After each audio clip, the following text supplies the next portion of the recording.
আসসালামু আলাইকুম, সবাইকে শুভ সকাল। আজকেও আমি একটা রিকোয়েস্টেড টপিক আলোচনা করব, যদিও এটা খুব কমন একটা টপিক এবং আমরা যারা মেডিকেল গ্র্যাজুয়েট সবাই এটা নিয়ে আলোচনা করেছি বা পড়াশোনা করেছি। তারপরেও জুনিয়রদের একটা অভিযোগ ছিল যে, বিশেষ করে থার্ড ইয়ার ফোর্থ ইয়ার যারা, ওদের একটা অভিযোগ ছিল যে আমি শুধু ফিফথ ইয়ার পড়াচ্ছি বা ওদের পরীক্ষা রিলেটেড পড়াশোনাগুলো করাচ্ছি। তো সেজন্য ওদের একটা রিকোয়েস্ট ছিল যেন আমরা অ্যাপেন্ডিসাইটিস নিয়ে কিছু কথা বলি। তা আসলে এখানে তো মেডিকেল পড়াশোনার মধ্যে কোনো ডিভিশন নাই, কোনটা ফিফথ ইয়ার, কোনটা পোস্ট গ্র্যাজুয়েশন বা কোনটা থার্ড ইয়ার, এরকম কোনো ভাগ নাই। সব সাবজেক্ট সবাইকে পড়তে হবে আগে আর পরে। তবে সাধারণত আমরা অ্যাপেন্ডিসাইটিস একটু জুনিয়রদের পড়াই বা থার্ড ইয়ার ফোর্থ ইয়ারে পড়াই। তো তারই আলোকে আমি আজকে আমাদের মেডিকেল স্টুডেন্টদের সুবিধার জন্য অ্যাপেন্ডিসাইটিস নিয়ে, বিশেষ করে অ্যাকিউট অ্যাপেন্ডিসাইটিস নিয়ে আলোচনা করব। তো আমি জানি আপনারা এই বিষয়টা সবাই জানেন, সবারই কিছু না কিছু ধারণা আছে, বাট তারপরেও আপনি যদি আমার এই ক্লাসটা শুরু থেকে শেষ পর্যন্ত ফলো করেন, আশা করি কিছু না কিছু নতুন জিনিস হয়তো শিখতে পারবেন এবং যারা হয়তো অনেক কিছুই জানেন তারা হয়তো সেটাকে রিক্যাপিচুলেট করার সুযোগ হবে। তো আমি শুরুতে কিছু প্রশ্ন দিয়ে শুরু করতে চাই যে অ্যাপেন্ডিক্স রিলেটেড, যেহেতু এটা খুব কমন একটা টপিক, সেজন্য আমি একটু কিছু কোয়েশ্চেন দিয়ে শুরু করতে চাই। একটু কেউ বলবেন যে শোনা যাচ্ছে কিনা এবং দেখা যাচ্ছে কিনা। যদি এটা আলোচনাগুলো ভালো লাগে আপনারা সবার জন্য শেয়ার করবেন যেন সবার উপকারে আসে। তো শুরুতে আমি যে প্রশ্নগুলো আপনাদের উদ্দেশ্যে দিতে চাই, সবাই এগুলো আনসার করবেন বা চেষ্টা করে আমাকে আমার ইনবক্সে দিবেন। গত ক্লাস আমি সিটি স্ক্যান পড়িয়েছিলাম, বেশ কঠিন একটা বিষয়। তার এখানে একটা কোয়েশ্চেন আমি আজকে দিতে চাই। আপনারা বলবেন, what do you mean by single phase CT? What do you mean by single phase CT? That is the question number 1. Question number 2, what is the other name of the vermiform appendix? Question number 2, what is the other name of vermiform appendix? Number 3, why the appendix do have in its position? অর্থাৎ appendix কেন position vary করে? Why do the appendix have vary in its position? Number 4, what is epidemic appendicitis? 4, what is epidemic appendicitis? Number 5, what is pseudoappendicitis? Number 5, what is pseudoappendicitis? Number 6, what is silent appendicitis? Number 6, what is silent appendicitis? এই কোশ্চেনগুলো আপনারা আমাকে মেসেজে পাঠাবেন, আমি আমার আলোচনা সবগুলো আনসার চলে আসবে। Number 7, what are the common sites of appendicular perforation? অর্থাৎ অ্যাপেন্ডিক্সের কোন কোন জায়গায় অ্যাপেন্ডিক্স পারফোরেশন হতে পারে। Number 8, what is the constant feature of acute appendicitis? Appendicitis এর অনেকগুলো ফিচার আছে, clinical feature. which one is the most constant feature? সবসময় থাকবে এটা, irrespective of age. Number 9, what do you mean by visceral somatic sequence of pain? What do you mean by visceral somatic sequence of pain? And number 10, what is Murphy's triad?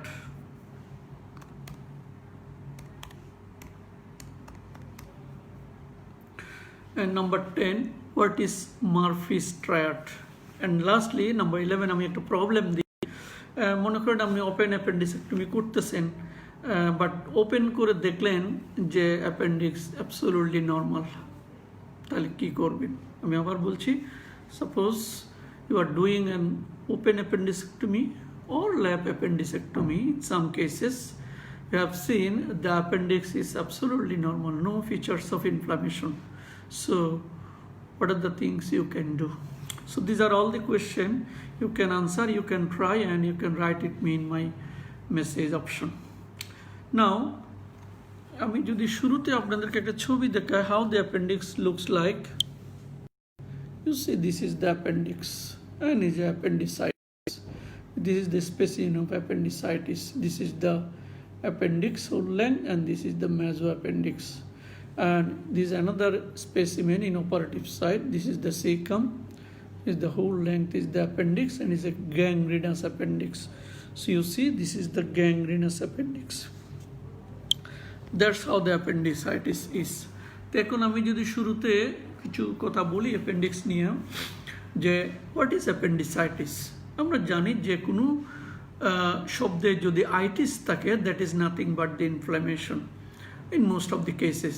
তাহলে inflammation of the vermiform appendix is acute appendicitis or inflammation of the vermiform appendix.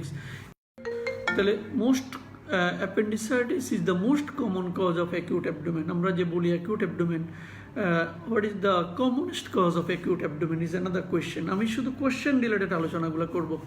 তাহলে পরীক্ষায় জিজ্ঞেস করা what is the commonest cause of acute appendicitis.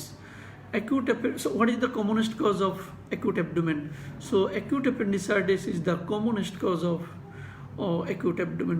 Acute abdomen কথাটা একটু vague term, এটা অনেক কিছু নির্ভর করে। তারপরে যদি হোয়াট ইজ acute abdomen এটাও যদি আমি এফাকে একটু বলে ফেলি, acute abdomen may be defined as an acute abdominal catastrophe which needs immediate medical supervision with or without surgery. আমি আবার বলছি, অনেক সময় acute abdomen আমরা অহরহ ইউজ করি, বাট এটা খুব সুইটেবল ওয়ার্ড নয় ইউজ করা। স্পেসিফিক ডায়াগনোসিস লিখলে ভালো। তারপরেও যদি আমরা acute abdomen বলি, how does it define? acute abdomen হচ্ছে it is an acute abdominal catastrophe which needs immediate medical supervision with or without surgery. এটা হলো acute abdomen. So acute abdomen এর commonest cause হলো acute appendicitis, এবং appendicectomy হচ্ছে most frequently performed surgery. You know, it is the abdominal, I should say abdominal surgery. তাহলে appendicectomy is the most frequently performed abdominal surgery. এটা আমরা অনেক সময় জুনিয়রদেরকে জিজ্ঞেস করি, তার মানে আমরা দেখতে চাই যে ওরা ওটিতে গিয়েছে কিনা। দেখবেন যে সন্ধ্যা যে কয়টা অপারেশন হয় ইমার্জেন্সি সব অ্যাপেন্ডিসেক্টমি অলমোস্ট, এবং পরের দিন সকালে অনেক সময় অ্যাপেন্ডিসেক্টমি হয়।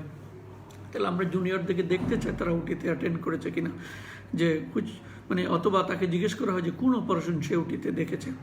তাহলে appendicectomy is the commonest abdominal surgery. এবং শুধু তাই নয়, যে যারা জুনিয়র ট্রেনি যখন শুরু করে বা যখন সে অপারেশন শুরু করে, তাদের অপারেশনটা শুরুই হয় অ্যাপেন্ডিসেক্টমি দিয়া, জুনিয়র ট্রেনি যারা বা সার্জিক্যাল ট্রেনি যারা। এবং এখানে অনেক সময় দেন যে আমাদের যারা ক্লিনিক্যাল অ্যাসিস্ট্যান্ট আছে, সিএ রেজিস্ট্রার আছে, ওরা হয়তো ইন্টার্নদের অনেক সময় অ্যাপেন্ডিসেক্টমি করতে দেন, এবং সেটা হয়তো একটা পার্টির উপলক্ষ হয়। এটা আমাদের জীবনেও হয়েছে, এটা একটা জাস্ট ফান।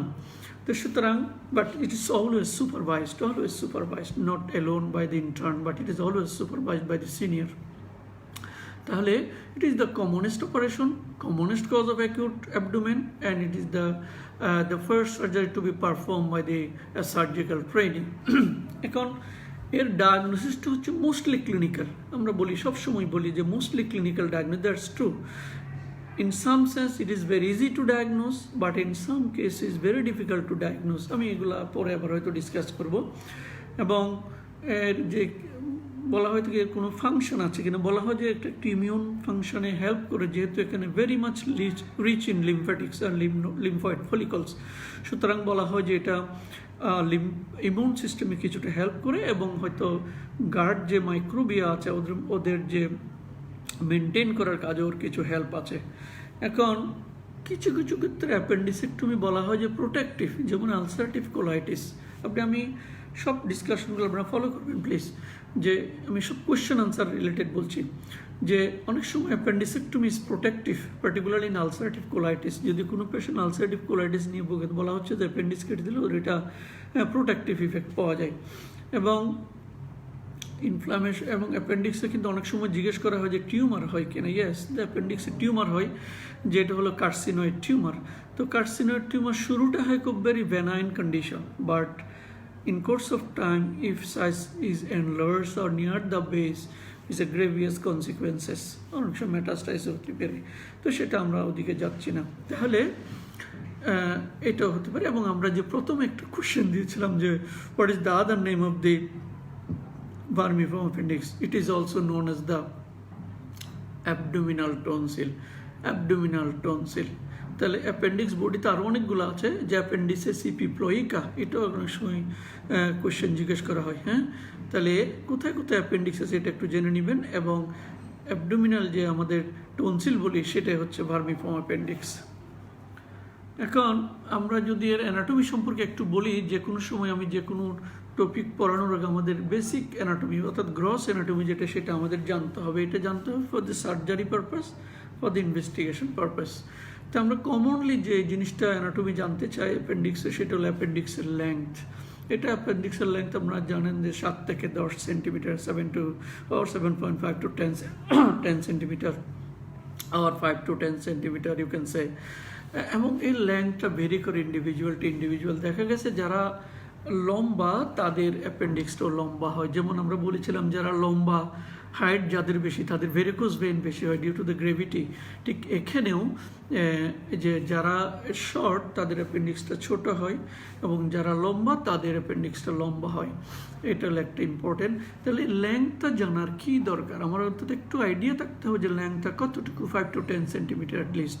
তাহলে কেন আমার দরকার? আমি যখন অ্যাপেন্ডিসেক্টমি করবো, আইদার ওপেন ও ল্যাপারোস্কোপি, যে এটা হয়তো ক্লিন কাট অনেক সময় নাও হতে পারে। দেখবেন যে আপনি বেসটা ফ্রি পাচ্ছেন, টিপের দিকে এটা বারিড হয়ে আছে, ডিটেক্ট করা যাচ্ছে না, অথবা ডিফিকাল্টি হচ্ছে, অথবা একটা গার্ড বা ইন্টেস্টাইনের নিচে আছে, অথবা টাইটলি অ্যাডহারেন্ট আছে।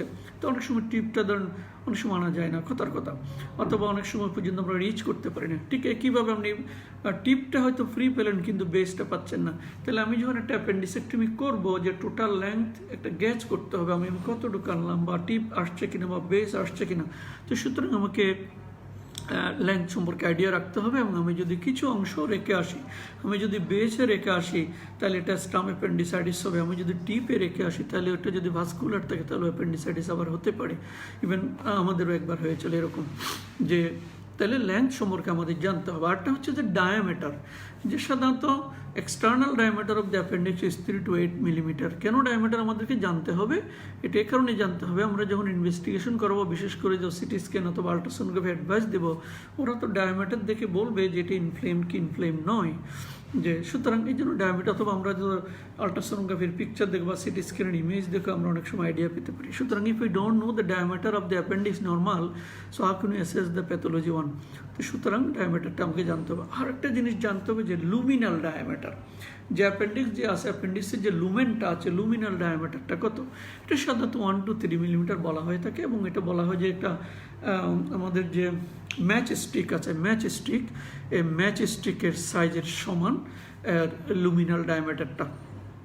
তাহলে এটা হলো। আর আমরা জানি যে সবাই যে অ্যাপেন্ডিক্স একটা মাস্কুলার অর্গান, যে এর 4টা লেয়ার আছে, মিউকোসা, সাবমিউকোসা, মাস্কুলার প্রোপিয়ান, সেরোসা। এটা আমরা সবাই জানি 4টা লেয়ার।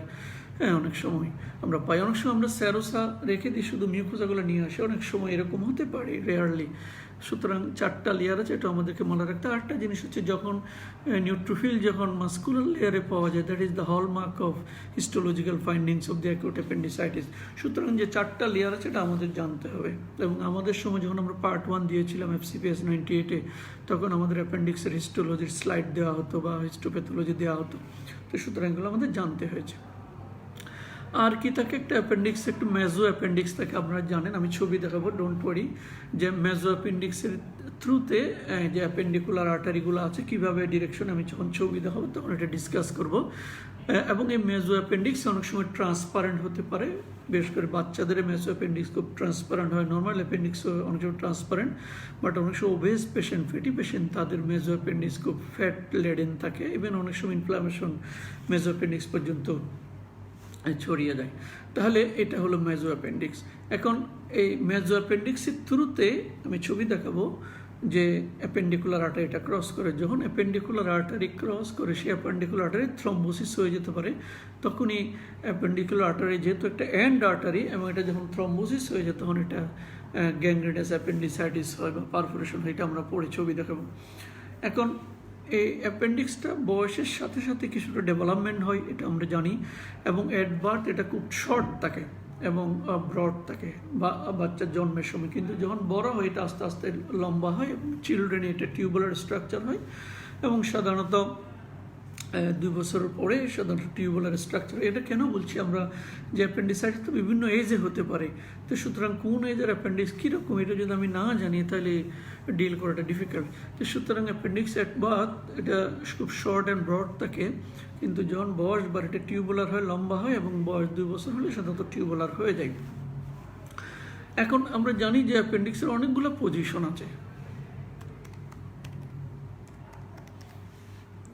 অ্যাপেন্ডিক্সের অনেকগুলো পজিশন আছে, আমরা জানি যে সবাই আমরা জানি যে 5টা পজিশন আছে, যে আমরা বলি যে রেট্রোসিকাল ও রেট্রোকোলিক, পেলভিক, প্যারাসিকাল, প্রিয়ালিয়াল, পোস্টালিয়াল, সাবসিকাল, এগুলো আমরা বলি 5-6টা পজিশন। আমার প্রশ্ন হলো এই পজিশনগুলো কেন? এই যে আমরা একটা কোয়েশ্চেন দিয়েছিলাম যে অ্যাপেন্ডিক্সের এতগুলো পজিশন কেন? এটার কারণ হচ্ছে যে আমরা জানি অ্যাপেন্ডিক্সটা সিকামের নিচে থাকে, সিকামের সাথে লেগে থাকে। তাহলে সিকাম যখন ডেভেলপমেন্ট হয়, গ্রোথের সাথে সাথে সিকামটা যখন ডেভেলপমেন্ট হয় তাহলে এবং রোটেশন হয়, সিকামের ডেভেলপমেন্ট হয়, গ্রোথ হয় এবং রোটেশন হয়, অনেক সময় ডিসেন্ডও হয়। তাহলে এই যে ডিসেন্ড, রোটেশন এবং ডেভেলপমেন্ট, এর কারণে অ্যাপেন্ডিক্সের পজিশনটা ভেরি করে। তো যে পজিশন আছে সিকামের সাথে অ্যাপেন্ডিক্সের যে রিলেশন, সে যে পজিশনে আসার পরে তার ডেভেলপমেন্টটা হল্ট হয়ে যায়, সেই পজিশনেই সে পারসিস্ট করে। আমি বুঝাতে পারলাম কিনা? যে সিকামের সাথে অ্যাপেন্ডিক্স লেগে থাকে, সুতরাং সিকাম যখন গ্রোথ হয়, ডেভেলপমেন্ট হয়, ঠিক অ্যাপেন্ডিক্সও এরকম হয়।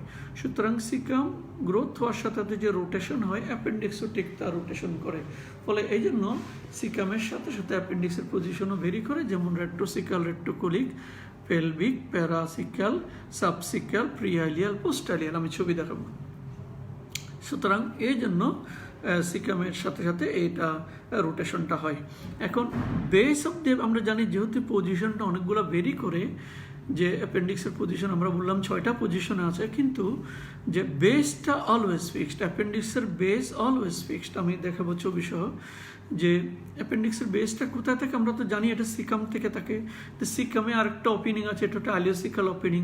তাহলে আইলিওসিক্যাল ওপেনিং যেখানে আছে তার 2 সেন্টিমিটার, অ্যাভারেজ 2 সেন্টিমিটার নিচে পোস্টেরোমিডিয়ালি বেস অফ দ্য অ্যাপেন্ডিক্সটা থাকে। এবং base of the appendix very important বোঝাটা, কারণ that is the site of the McBurney's point. আমরা একটা ছবি দেখাবো। এবং আরেকটা ইম্পর্টেন্ট হচ্ছে যে ইট ইজ অলওয়েজ ফিক্সড। এবং এন্টেরিয়র টিনিয়া বা যে 3টা টিনিয়া খোলায় আছে লার্জ গাটে, এই টিনিয়াগুলো বেস অফ দ্য অ্যাপেন্ডিক্সে মার্জ করে, বেশ করে এন্টেরিয়র টিনিয়া। সুতরাং এই 3টা টিনিয়া বেস অফ দ্য অ্যাপেন্ডিক্সে এসে এগুলো লঙ্গিটুডিনাল ফাইবার অফ দি অ্যাপেন্ডিক্স হিসেবে চলে যায়।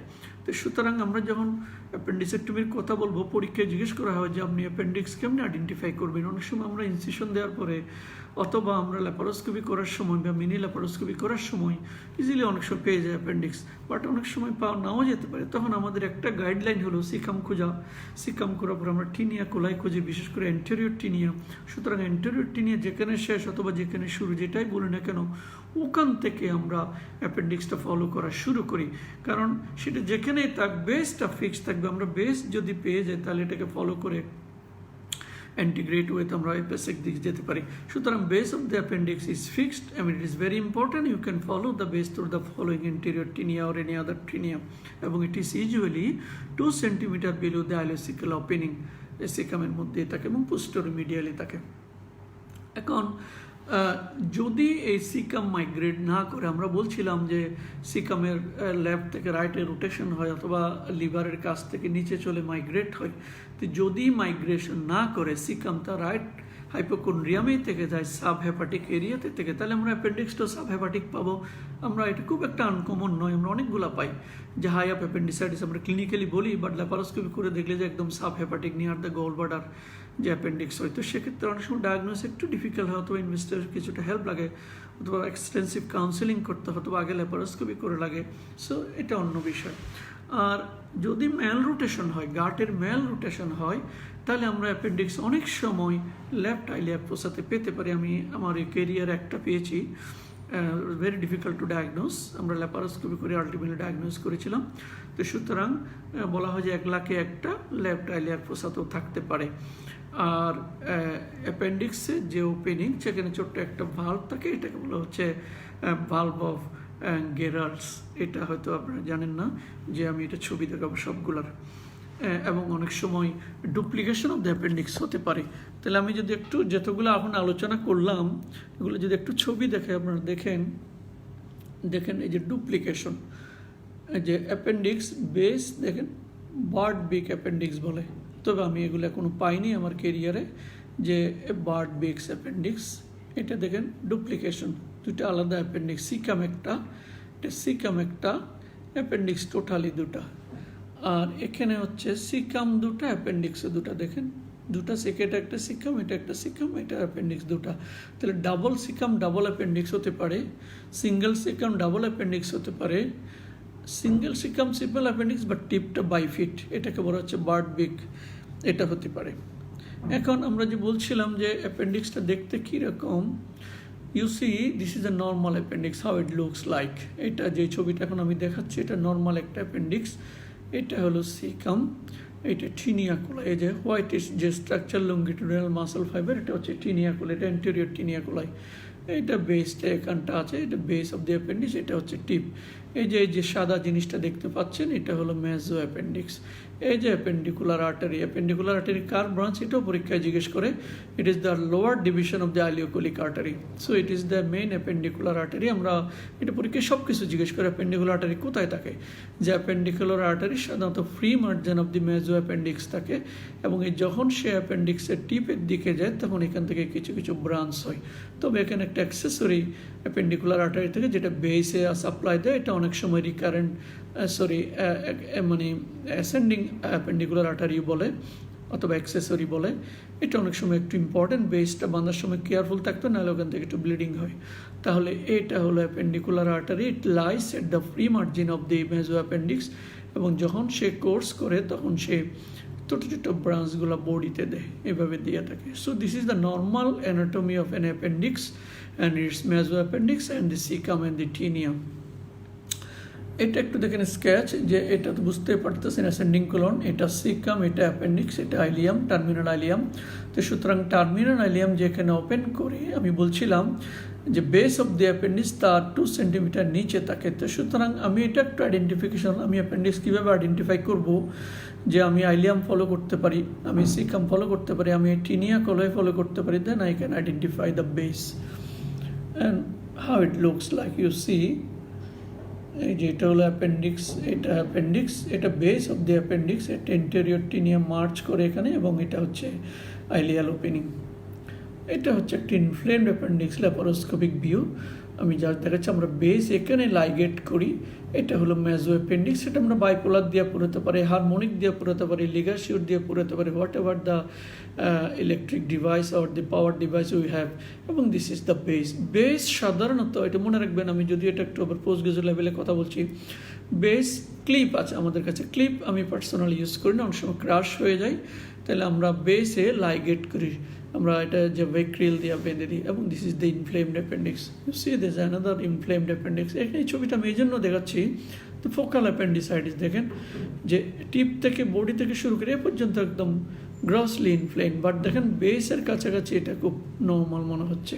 তো সুতরাং এরকমও হতে পারে, আবার রিভার্সও হতে পারে, এখানে অ্যাপেন্ডিসাইটিস এখানে নর্মাল, আবার মাঝে মাঝে আমরা এমনও দেখেছি যে ফোকাল মাঝখানে অ্যাপেন্ডিসাইটিস, দুদিকে নর্মাল, তো এরকম হতে পারে। সো বেসটা যত ভালো থাকে তত ভালো। So this is the another feature of the appendicitis. আমি যেটা পজিশনের কথা বলেছিলাম, যে অ্যাপেন্ডিক্সের এই ছবি আমরা সবাই দেখেছি, যেমন কেউ নাই যে আমরা দেখি নাই। তো সুতরাং এটা আইলিয়াল ওপেনিং, এই যে 6টা পজিশন, রেট্রোসিকাল আর রেট্রোকোলিক, এটা হলো পেলভিক, এটা হলো যে সাবসিকাল, এটা হলো প্যারাসিকাল, এটা পোস্ট আইলিয়াল, এটা প্রি আইলিয়াল। এই 6টা বিভিন্ন পজিশনে আমাদের অ্যাপেন্ডিক্সগুলো আমরা পেতে পারি, এবং এর মধ্যে দেখবেন যে পোস্ট আইলিয়াল হলো একটু ডায়াগনোসিস ডিফিকাল্ট, রেট্রোকোলিক হলো ডিফিকাল্ট। এবং যেটা বলছিলাম যে মেল রুটের যে সিকাম এবং এগুলো সাধারণত রাইট আইলিয়াক ফোসা থাকার কথা, কিন্তু রাইট আইলিয়াক ফোসার পরিবর্তে এটা লেফট আইলিয়াক ফোসাতে আছে, আমি শুধু একটাই পেয়েছিলাম, ভেরি ডিফিকাল্ট টু ডায়াগনোস।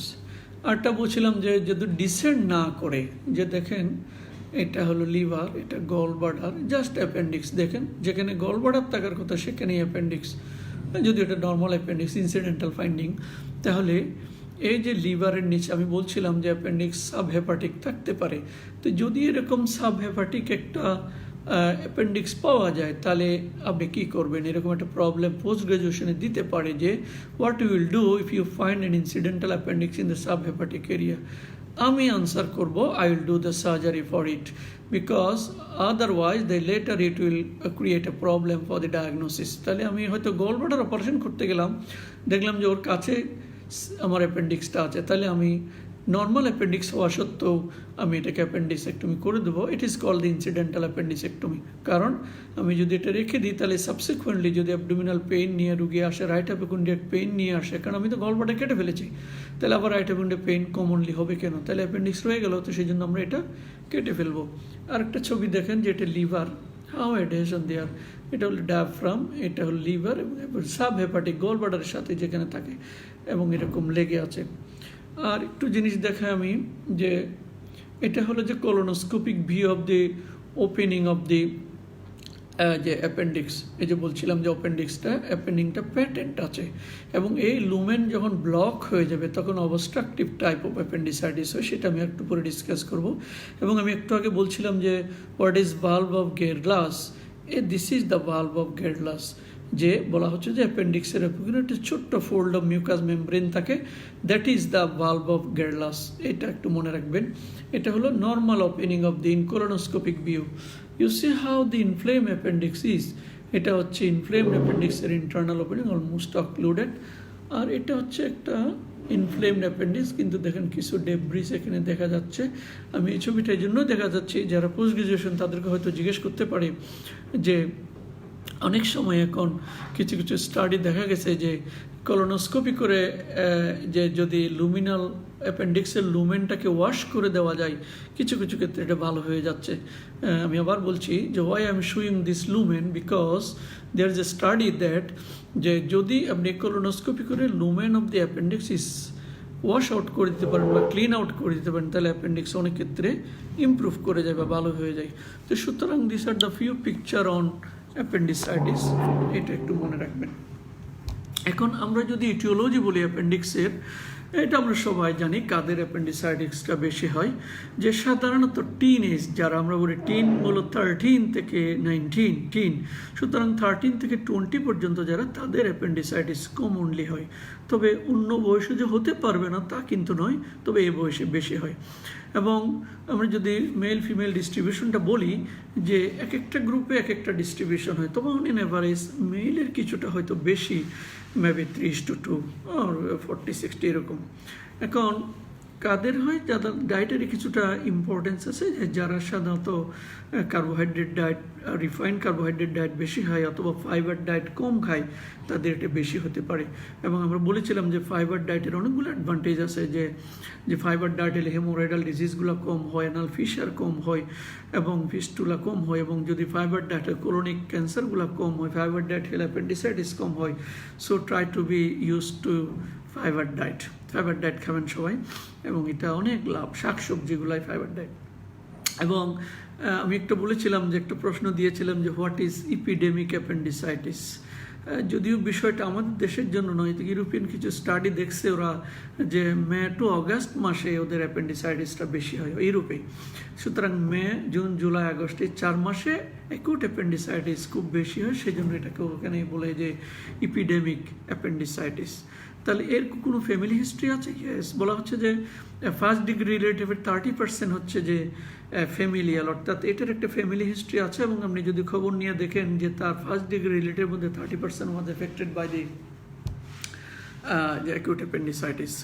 এটা আমি যে একটু আগে যে অ্যাপেন্ডিক্সের লুমেনের ওপেনিংটা দেখালাম, হয় ইট ইজ সো ইম্পর্টেন্ট, যে আমরা তো অনেকগুলো টাইপ একটু পরে বলবো, যে obstructive type, non obstructive type, catarrhal type, recurrent, অনেকগুলো টাইপ বলবো। যে obstructive type of the appendicitis is the most dangerous. তাহলে এই যে লুমেন বা ওরিফিসটা অ্যাপেন্ডিক্সের আমি দেখালাম, সেটা কি কি দিয়া ব্লক হতে পারে, এগুলো সবই কোয়েশ্চেন, কিন্তু আমি জাস্ট কোয়েশ্চেনের নামটা নিচ্ছি না, বাট এগুলো এভরিথিং ওয়াজ এ কোয়েশ্চেন। আমি কোয়েশ্চেন রিলেটেড ডিসকাশনগুলো করছি, বাট যেটা ইম্পর্টেন্ট। তাহলে যে অ্যাপেন্ডিক্সের যে ওপেনিংটা বা যে লুমেনটা, এটা কি দিয়ে ব্লক হতে পারে? The commonest thing is the faecolith or appendicolith বলে এটাকে, ফিকোলিথ অর অ্যাপেন্ডিকোলিথ, ওটা রেডিওপেক কিন্তু। এবং হয়তো পোস্ট গ্রাজুয়েশনে জিজ্ঞেস করবে যে অ্যাপেন্ডিকোলিথ আর ফিকোলিথ কী দিয়া তৈরি বা এর কম্পোজিশন কী। ডেফিনেটলি ফিকাল ম্যাটার থাকবে এবং ক্যালসিয়াম ফসফেট থাকবে, এখানে ব্যাকটেরিয়া থাকবে, ইপিথেলিয়াল ডেব্রিস থাকবে। আমি আবার বলছি যে অ্যাপেন্ডিকুলিত বা ফিকুলিত কি দিয়া তৈরি?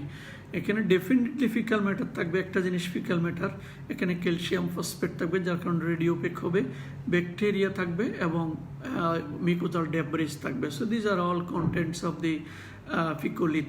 তাহলে ফিকোলিথ ছাড়াও কিন্তু লুমেন ব্লক হতে পারে, যেমন স্ট্রিকচার। যদি সিজিয়ার বারবার কোনো একটা পোর্শনের একটা পেশেন্টের সার্জারি হয় তাহলে স্ট্রিকচার হয়ে যেতে পারে অ্যাপেন্ডিক্সের ওয়ালে। ফরেন বডি ঢুকে যেতে পারে, যেমন অনেক সময় ফুড মেটেরিয়াল বা আনডাইজেস্টেড ফুড মেটেরিয়াল ঢুকে যেতে হতে পারতে। রাউন্ড ওয়াম, আমি ছবি দেখাবো, সুন্দর ছবি আছে। রাউন্ড ওয়াম আমরা এমনও পেয়েছি, অ্যাপেন্ডিক্স কাটতেছিলাম দেখলাম যে ভিতরে রাউন্ড ওয়াম। তাহলে রাউন্ড ওয়াম ঢুকতে পারে, পিন ওয়াম ঢুকতে পারে, বা যেটা থ্রেড ওয়াম বলি। তাহলে অ্যাপেন্ডিক্সের লুমেন কি দিয়ে ব্লক হতে পারে? এটা হচ্ছে ফিকোলিথ আর অ্যাপেন্ডিকোলিথ, এটা বললাম স্ট্রিকচার, এটা হচ্ছে ফরেন বডি, এটা হচ্ছে রাউন্ড ওয়াম, এটা হচ্ছে পিন ওয়াম বা থ্রেড ওয়াম।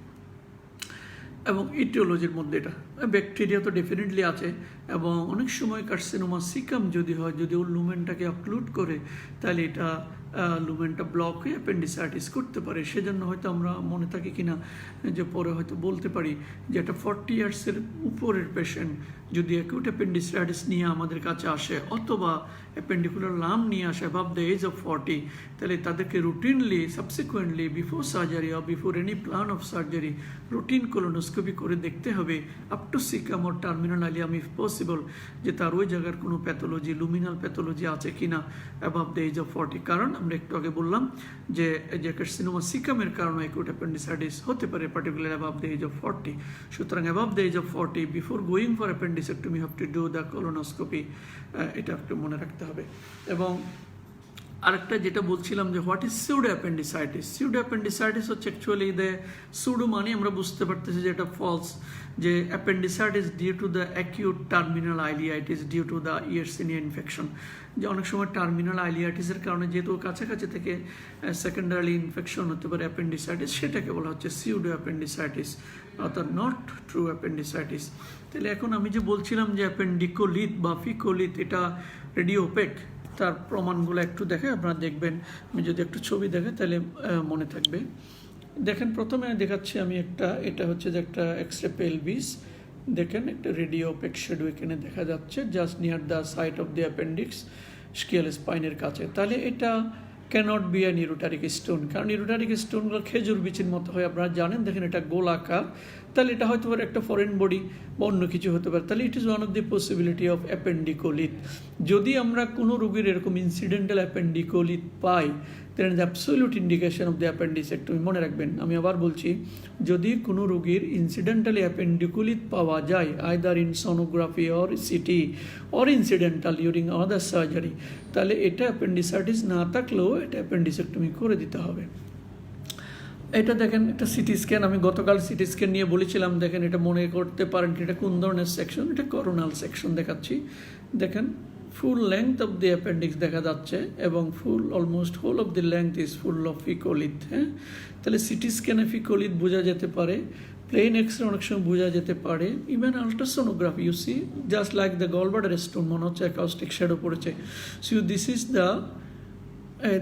The appendix. এগুলোকে টার্গেট সাইন বলে, যে এটা অ্যাপেন্ডিক্স ওয়াল ইজ ইনফ্লেম, একটু পেরিয়ে অ্যাপেন্ডিকুলার ফ্লুইড আছে, এটা অ্যানাদার। হ্যাঁ, তাহলে এটা হলো যে ফিকোলিথ। রিয়েলি কীরকম দেখা যায়, এটাই হলো ফিকোলিথ এবং এটা হলো ইনফ্লেমড অ্যাপেন্ডিক্স।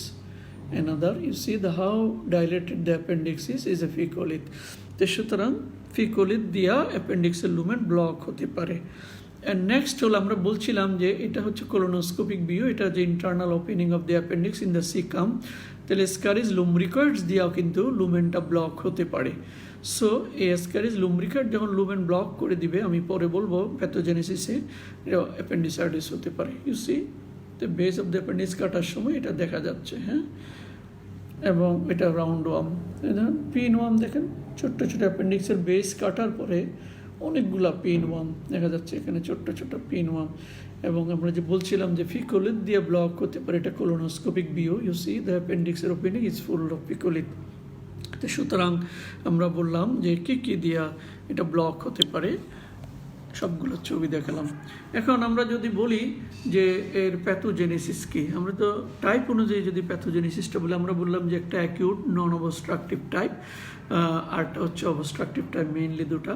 তাহলে যদি আমরা বলছি যে যদি অ্যাপেন্ডিক্সের মিউকোসা যদি ইনফ্লেমেশন হয় এবং সেকেন্ডারলি যদি অ্যাপেন্ডিক্সটা ইনফ্লেমড হয় উইদাউট occluding the lumen অর্থাৎ inflammation of the mucosa and appendix without occluding the lumen, সেটা হচ্ছে অ্যাকিউট নন অবস্ট্রাকটিভ অ্যাপেন্ডিসাইটিস। তাহলে যদি এরকম অ্যাকিউট নন অবস্ট্রাকটিভ অ্যাপেন্ডিসাইটিস হয় তাহলে ফেট কী হতে পারে? এটা রোগী অ্যাপেন্ডিসাইটিস হলো, ফেট কী হতে এটা পরীক্ষা জিজ্ঞেস করে। যে একটা হয়তো রিজলিউশন হয়ে যেতে পারে, কমপ্লিট রিজলিউশন হয়ে যেতে পারে, কমপ্লিট রিজলিউশন হয়ে পরে এটা ফাইব্রোসিস হয়ে যেতে পারে, তাহলে হয়তো আর কোনো সমস্যা নাও হতে পারে। বাট ফাইব্রোসিস যদি না হয় এটা রিকারেন্ট অ্যাটাক হতে পারে, ইভেন নন অবস্ট্রাকটিভ থেকে অবস্ট্রাকটিভ ফেরেটদের টার্ন নিতে পারে। তো সুতরাং এটা রিজলিউশন হতে পারে, ফাইব্রোসিস হতে পারে, রিকারেন্ট হতে পারে এবং অবস্ট্রাকশন হতে পারে। অবস্ট্রাকশন কনসিকুয়েন্সগুলো আমি একটু পরে বলবো।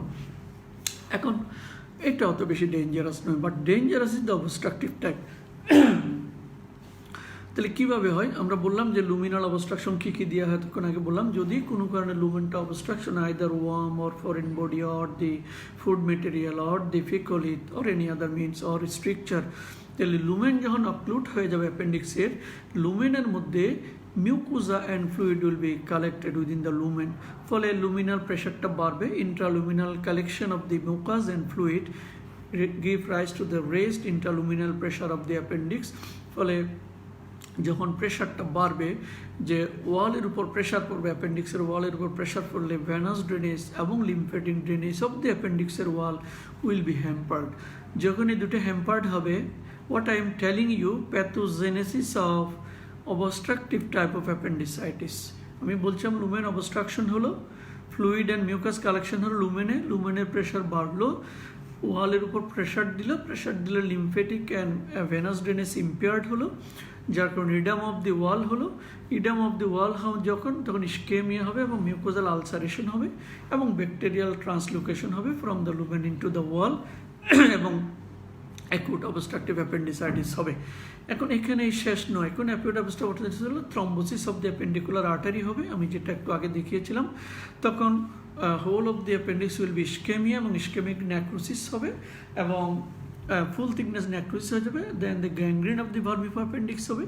গ্যাংগ্রিন যখন হয় যে পারফোরেশন হবে, পারফোরেশন সাধারণত টিপে হয় অথবা বেসে হয় এবং যখন পারফোরেশন হবে তখন পেরিটোনাইটিস হয়ে যাবে। So this is the sequence. আমি একটু প্রশ্ন দিয়েছিলাম যে অ্যাপেন্ডিক্সের কোন অংশে পারফোরেশনটা বেশি হয়, আইদার টিপ অর বেস, এই দুই জায়গায় সাধারণত বেসে বেশি হয় এবং বেসে যখন পারফোরেশন হয় তখন একটু ম্যানেজ করা ডিফিকাল্ট। এখানে যদি আপনি ল্যাপারোস্কোপি করতে চান তাহলে ইন্ট্রাকর্পোরিয়াল সুচারিংয়ের টেকনিকটা একটু জানা থাকলে ভালো এবং সেটা লাইগেট করতে সুবিধা হয়। তাহলে এটা হচ্ছে নন অবস্ট্রাকটিভ আর অবস্ট্রাকটিভ প্যাথোলজির। এখন অ্যাবসেস কীভাবে হয়? আমি যে বললাম যে যখন এটা পারফোরেটেড হয়ে যাবে তখন পাস কালেকশন হবে, সাপুরেশন হবে, লোকালাইজড ইনফ্লামেশন আরও হবে এবং গ্রেটারুমেন্টাম এসে এটাকে হোল্ড করে রাখবে। যখন এই পাসগুলো গ্রেটারুমেন্টাম দিয়ে ঢেকে থাকে তখন এটাকে আমরা বলি অ্যাপেন্ডিকুলার অ্যাবসেস। তো আমি যদি এগুলো একটা ছবি দেখে আপনারা দেখেন যে কীরকম দেখা যায়, দেখেন এটা হলো অ্যাপেন্ডিক্স, যে বেসে perforated base of the appendix, এটা অ্যাপেন্ডিক্স বডি, এটা টিপ, এটা হচ্ছে পারফোরেটেড, এটা টিপে পারফোরেশন দেখেন ছোট্ট একটা হোল পারফোরেটেশন। যখন পারফোরেশন হয়ে যায় তখন ইনফ্লামেশন ইয়েগুলো কমে যায়। আর এটা তো বডিতে পারফোরেশন দেখেন একদম, তাহলে এটা বেস, এটা টিপ, তাহলে তিন জায়গাতেই হতে পারে। বডিতে পারফোরেশন দেখেন অ্যারো দিয়ে দেখানো হচ্ছে, এটা টিপে পারফোরেশন, বেসে পারফোরেশন, তবে কমনলি হয় বেস এবং টিপে। আরেকটা জিনিস আছে মিউকোসিল হয়, আমি বলবো এটা একটু পরে, যে এটা ছবিটা আগে দেখে নেন, এই যে মিউকোসিল অফ দি অ্যাপেন্ডিক্স। যে মিউকোসিল শুধু যে গল ব্লাডারে হবে তা কিন্তু নয়, মিউকোসিল অ্যাপেন্ডিক্সও হতে পারে। দেখেন মিউকোসিল অফ দি অ্যাপেন্ডিক্স, আর এটা হলো appendicular abscess. We are draining with the laparoscopy. এই যে অ্যাবসেস কেভিটি, এখানে একটা সিল হয়ে আছে অ্যাবসেস, এটা হচ্ছে সাকার। তাহলে এই যে অ্যাবসেস পাস দেখা যাচ্ছে, ক্লিয়ারলি বোঝা যাচ্ছে, এটা মিউকোসিল ইজ অ্যানাদার মিউকোসিল। তাহলে মিউকোসিল অ্যাপেন্ডিক্স হতে পারে এবং এটা অ্যাবসেসও টার্ন নিতে পারে। এখন অনেক সময় অ্যাপেন্ডিকুলার লাম হয়ে যায়, যে যদি সিভিয়ার অ্যাকুট অ্যাপেন্ডিসাইটিস হয়, গ্যাংগ্রিন না হয়, পারফোরেশন না হয়, তাহলে এটা এগেইন যে গ্রেটার ওমেন্টাম বা টার্মিনাল আইলিয়াম এসে এটাকে সিল্ড আপ করে ফেলে উইদাউট পাস, তাহলে এটাকে আমরা বলি অ্যাপেন্ডিকুলার লাম বা অ্যাপেন্ডিকুলার মাস। আমরা হয়তো ডিসকাশন করার সুযোগ থাকবে না। যদি কোনো একটা রোগী অ্যাপেন্ডিকুলার লাম অথবা অ্যাপেন্ডিকুলার মাস নিয়ে আমাদের কাছে আসে, আমরা সেই পর্যায়ে অপারেশনটা ডিফার করি বা করি না। সাধারণত লামটা তৈরি হয় একটা অ্যাকিউট অ্যাপেন্ডিসাইটিস শুরু হওয়ার 3 থেকে 72 ঘন্টা পর থেকে লামটা শুরু হয়, 3 থেকে 5 দিন 6 দিন পর্যন্ত এটা বাড়ে, তারপর আস্তে আস্তে কমে যায়। এটা হলো নর্মাল একটা সিকোয়েন্স। তো সুতরাং কোনো একটা যদি অ্যাপেন্ডিকুলার লাম নিয়ে আসে, আমরা সাধারণত এটা অপারেশন করি না, কারণ অ্যাপেন্ডিকুলার লাম্পের ক্ষেত্রে অপারেশন করতে গেলে হ্যাজার্ড বেশি, কমপ্লিকেশন বেশি, টোটালি ব্লিডিং হবে, পারফোরেশন হওয়ার সম্ভাবনা এবং ফিকাল ফিস্টুলা হওয়ার সম্ভাবনা, মোরবিডিটি বাড়বে। সুতরাং অ্যাপেন্ডিকুলার লাম্প অপারেশনের দরকার নাই, কিন্তু অ্যাপেন্ডিকুলার অ্যাবসেস যখন হয়ে যাবে তাহলে এটা ড্রেন করে দিতে হবে।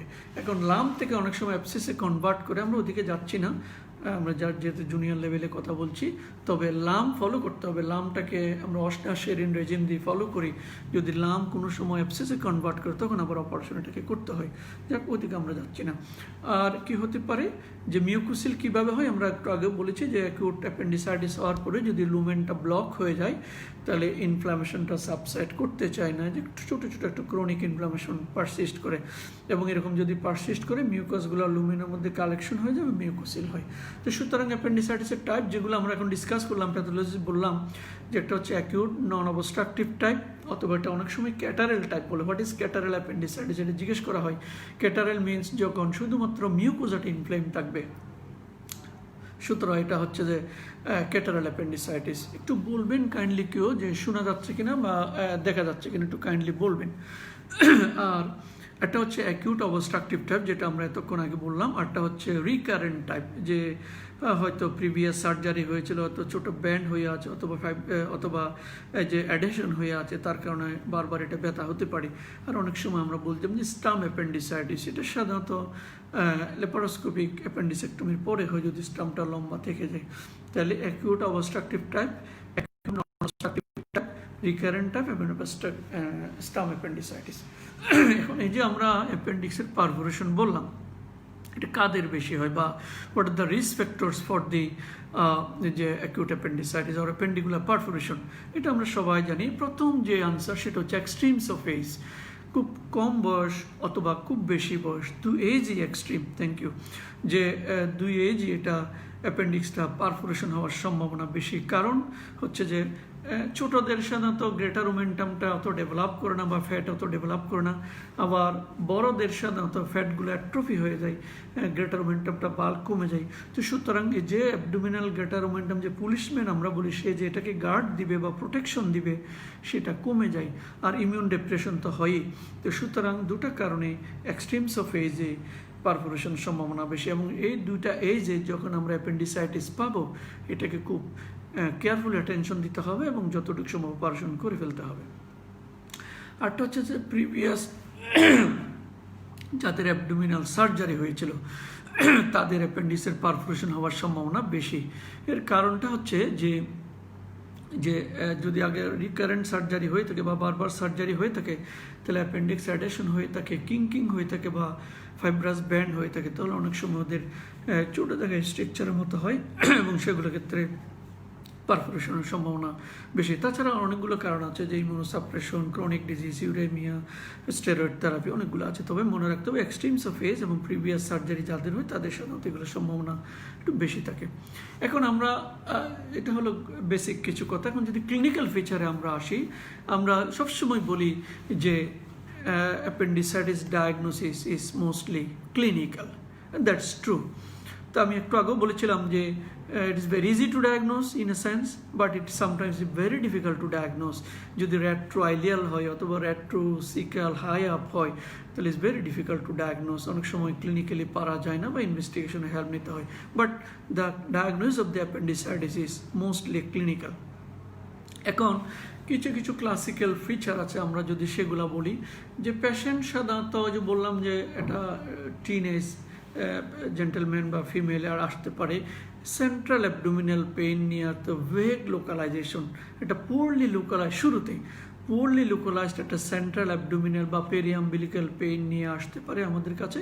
এবং এখানে একটা কোশ্চেন জিজ্ঞেস করা হয়, একটা মনে রাখবেন, আমি এটা হয়তো আগে কোনোদিন বলেছিলাম, যে যদি কোনো মিড গার্টের প্যাথোলজি হয় সাধারণত সেন্ট্রাল অ্যাবডোমিনে পেইন হয়, তাহলে কোনো একটা রুগী যদি বলে যে আমার সেন্ট্রাল অ্যাবডোমিনের ডিসকমফোর্ট অথবা পেইন, আমরা মেইনলি যে মিড গার্ডটা চিন্তা করবো। এবং মিড গার্ডের মধ্যে একটা ইম্পর্টেন্ট কম্পোনেন্ট হলো যে অ্যাপেন্ডিক্স। তো সুতরাং রুগী বলবে যে আমার সেন্ট্রাল অ্যাবডোমেন অথবা পেরিয়াম্বিলিক্যাল এরিয়াতে ডিসকমফোর্ট একটা পেইন আমি পাচ্ছি, এবং সেটাই হলো যে আমাদের মিড গার্ড প্যাথোলজির একটা এক্সটার্নাল ফিচার ম্যানিফেস্টেশন। এবং এটাই হলো সাধারণত ভিসারাল পেইন। আমি একটা প্রশ্ন প্রথমে দিয়েছিলাম যে হোয়াট ইজ যে visceral somatic sequence of pain, একটা প্রশ্ন দিয়েছিলাম। তাহলে যখন অ্যাপেন্ডিসাইটিস শুরু হয়, আমরা এটা পরীক্ষায় জিজ্ঞেস করি যে সাধারণত পেরিয়াম্বিলিক্যাল রিজিয়নে হয়, সেটা হচ্ছে যে visceral pain, real visceral pain, অর্থাৎ তখনও প্যারাটাল পেরিটোনাইটিস হয় নাই, সেটা রিয়েল অ্যাপেন্ডিসাইটিস ওর মিড গার্টের পেইন সেন্ট্রাল অ্যাবডোমেনে যেটা হচ্ছে। তাহলে এটা হলো একটা ফিচার। আর কি থাকবে? রুগীর অ্যানোরেক্সিয়া থাকবে। আমি একটা প্রশ্ন দিয়েছিলাম, what is the constant feature of appendicitis? It is the anorexia, মানে লস অফ অ্যাপেটাইট। যে anorexia is the constant feature irrespective of age, sex and condition. The anorexia is the commonest and constant feature of the acute appendicitis. সাথে কি থাকবে? একটু নোশিয়া, অর্থাৎ নোশিয়া মানে বমি, একটু ভাব থাকবে, ভমিটিং থাকবে। বমি কিন্তু খুব বেশি হয় না, ওয়ান্স অর টুয়াইস, তবে একটু বাচ্চাদের বেশি হয়। তাহলে কি কি আমরা বললাম? যে poorly localise central abdominal pain, আমরা বললাম যে অ্যানোরেক্সিয়া, নোশিয়া, ভমিটিং। আচ্ছা, তার কি হতে পারে? এই যে সেন্ট্রাল অ্যাবডোমিনাল পেইন, এটি কিন্তু শিফট হয়ে যেতে পারে। শিফটিং কোথায় হয়? সাধারণত রাইট ইলিয়াক ফোসাতে হয়, এই জন্য এটা বলে মাইগ্রেটরি পেইন বা শিফটিং পেইন।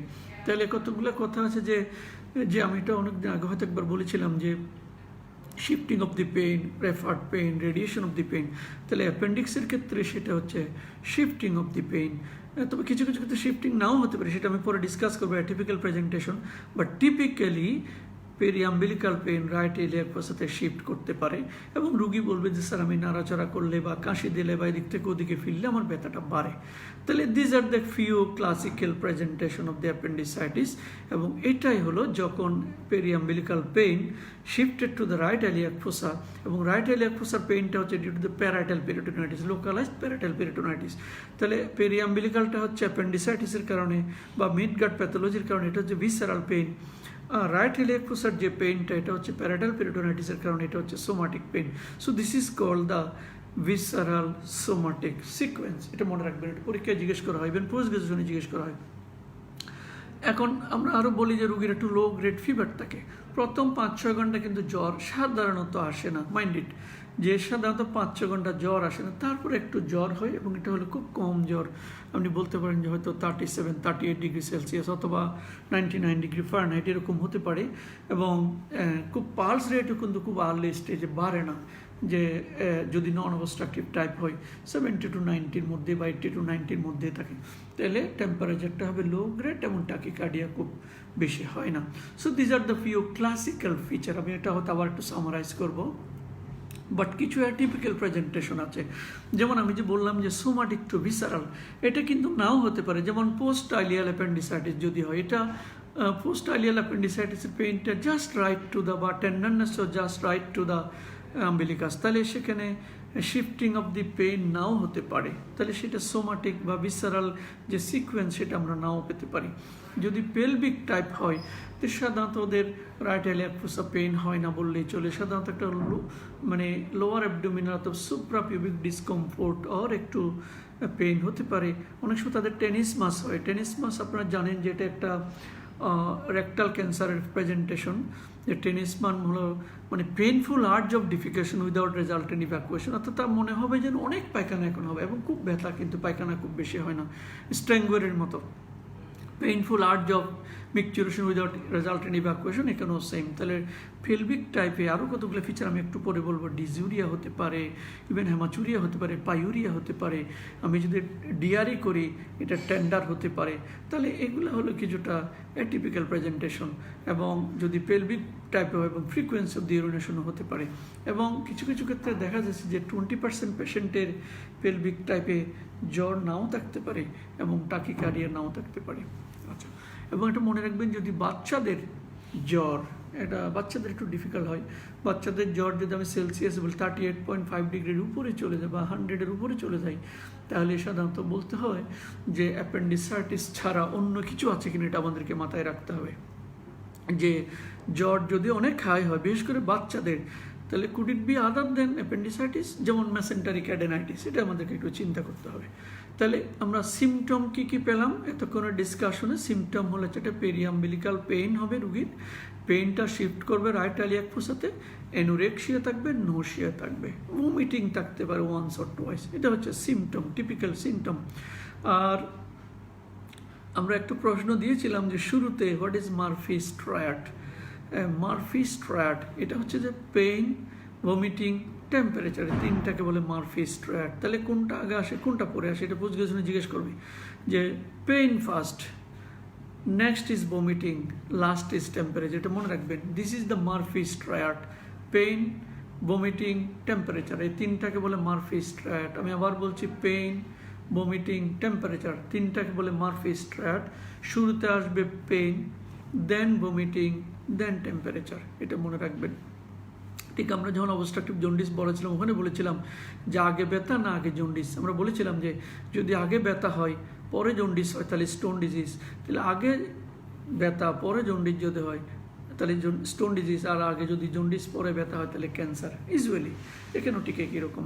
তাহলে ডায়াগনোসিসটা ক্লিনিক্যাল এক্সামিনেশন আমরা এটা বলছি, এবং হিস্ট্রি এবং ইনভেস্টিগেশন হচ্ছে মোস্টলি তো অ্যাবডোমিনাল যে ক্লিনিক্যাল এক্সামিনেশন।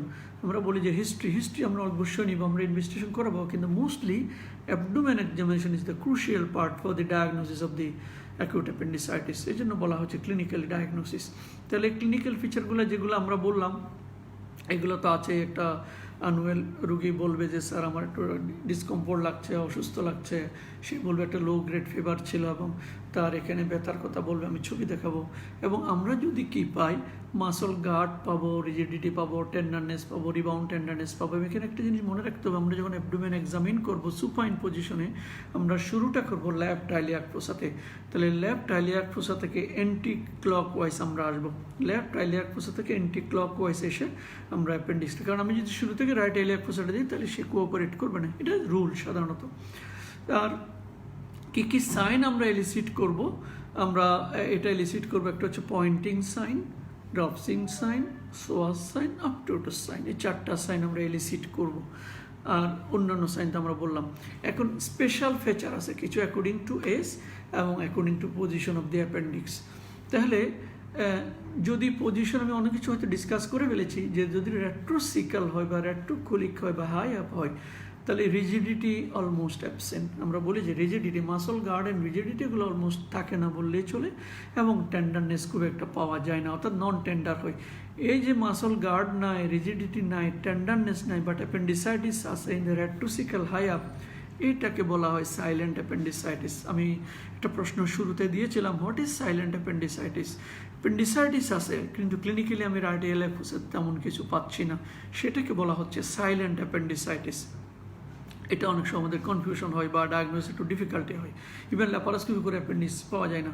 আচ্ছা, আরটা হচ্ছে যে অনেক সময় দেখবেন যে যদি অ্যাপেন্ডিক্সটা, এই ক্ষেত্রে আরেকটা জিনিস আমরা পেতে পারি যে এটা হয়তো কোয়াড্রেটাস লাম্বুরা মাসল সাথে কোন সংস্পর্শে থাকতে পারি, তখন আমরা যদি রুগীকে শোয়া নিটাকে ব্যান্ড না করে এরকম এলিভেট করতে বলি এবং রুগী ফ্লাং পেইনের কথা বলে বা কোয়াড্রেন্টাস লাম্বুরামে একটু গার্ডিং পাওয়া যায়, সেটাকে বলা হচ্ছে ব্যাড উইং সাইন। এটা মনে না রাখলেও চলবে, জাস্ট যারা পোস্ট গ্রাজুয়েশন তারা হয়তো মনে রাখতে পারেন। তাহলে রেট্রোসিকাল হাই আপে লোয়েন পেন হতে পারে, that may confuse the ureteric stone or the renal stone. তাহলে সেক্ষেত্রে রেট্রোসিকাল হাই আপ অ্যাপেন্ডিসাইটিস চিন্তা করতে হবে, এবং এটা হচ্ছে ব্যাড উইং সাইন। এবং এটা অনেক সময় আমরা এই যে যদি সোয়াস মেজর মাসলের কন্ট্যাক্টও থাকে তাহলে অনেক সময় সোয়াস টেস্টও পজিটিভ পেতে পারি, সেটা আমি দেখাবো। এবং হিপটাকে রুগী ফ্লেক্সড করে নিয়ে আসবে।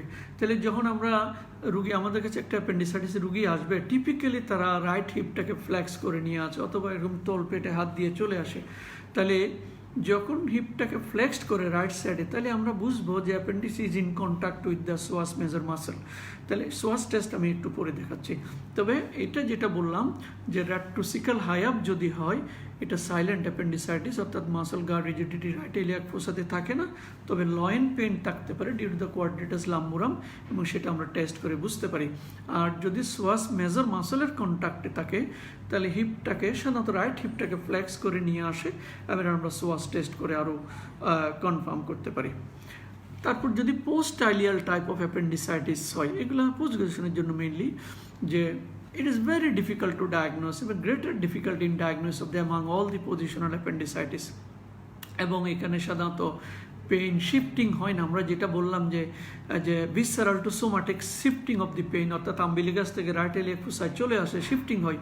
কিন্তু যদি পোস্ট আইলিয়াল হয়, তাহলে এখানে শিফটিং অফ দি পেইন সাধারণত হয় না, সেন্ট্রাল অ্যাবডোমিনাল পেইনই থাকে, এবং টেন্ডারনেসটা আমরা সাধারণত পাবো just right to the umbilicus. এবং এখানের একটা ইম্পর্টেন্ট ফিচার হলো ডায়রিয়া, যে অ্যাপেন্ডিক্স টার্মিনাল আইলিয়ামের ইনফ্লেম করার কারণে পেশেন্টের ডায়রিয়া হয়। তো একটা অ্যাপেন্ডিসাইটিসের রুগীর ডায়রিয়া নিয়ে আমাদের কাছে আসতে পারে, এবং ডায়রিয়া আমরা যদি আসে অনেকগুলো বুঝতে পারি। একটা হচ্ছে প্রোস্টাইলিয়াল টাইপও হতে পারে, একটা হচ্ছে পেলভিক কালেকশন বা অ্যাবসেসের কারণে হতে পারে, এবং পেলভিক ব্যারাডের কারণে হতে পারে।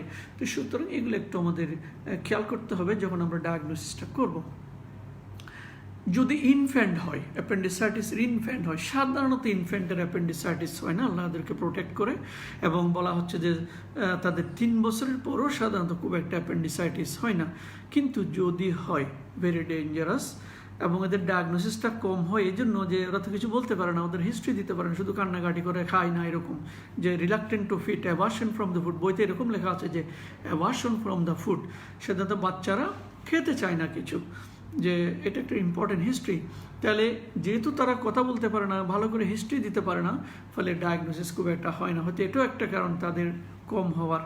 এবং তবে মনে রাখবেন যে তাদের, আমি আগেও বলেছিলাম যে বাচ্চাদের যদি হয় তাদের পারফোরেশনের সম্ভাবনা খুব বেশি থাকে, যেহেতু ইমিউনিটি কম, এবং গ্রেটার ওমেন্টামটা বা ফ্যাটগুলো অত ডেভেলপ হয় না, ফলে তাদের ডায়াগনোসটা খুব কেয়ারফুলি করতে হবে। এবং যদি পারফোরেশন ওদের হয়ে যায়, তাহলে জেনারেলাইজড পেরিটোনাইটিস এবং গ্রিভিয়াস কনসিকুয়েন্সেস হতে পারে। তো সুতরাং ইনফ্যান্টের ক্ষেত্রে কম হয়, কিন্তু কেয়ারফুল থাকতে হবে। চিলড্রেনের কি হয়, আমি বলেছিলাম যে একটা ফিচার হলো ভমিটিং, অ্যানোরেক্সিয়া। তো বাচ্চাদের খুব বমি হয়, বাচ্চাদের অ্যাপেন্ডিসাইটিসে বমি হয়, এবং complete aversion from the food, যে তারা সাধারণত খেতে চায় না বাচ্চারা, এটা একটু খেয়াল করতে হবে। যদি এল্ডারলি পেশেন্ট হয়, যারা অনেক বয়স্ক, আপনারা জানেন এল্ডারলি ফিমেল যদি অ্যাবডোমেনটা ল্যাক্স হয়ে থাকে, অ্যাবডোমেন ওয়ালটা ল্যাক্স থাকে, বিশেষ করে মাল্টিপ্যারাস যারা, তাহলে যদি অ্যাবডোমেন ওয়ালটা ল্যাক্স থাকে, তাহলে আমরা লোকালাইজ করাটা ভেরি ডিফিকাল্ট, যে কোথায় রাইট ইলিয়াক ফোসা বা কোথায় ম্যাকবার্নিস পয়েন্ট, কোথায় বেস, একটু ডিফিকাল্টি হয়।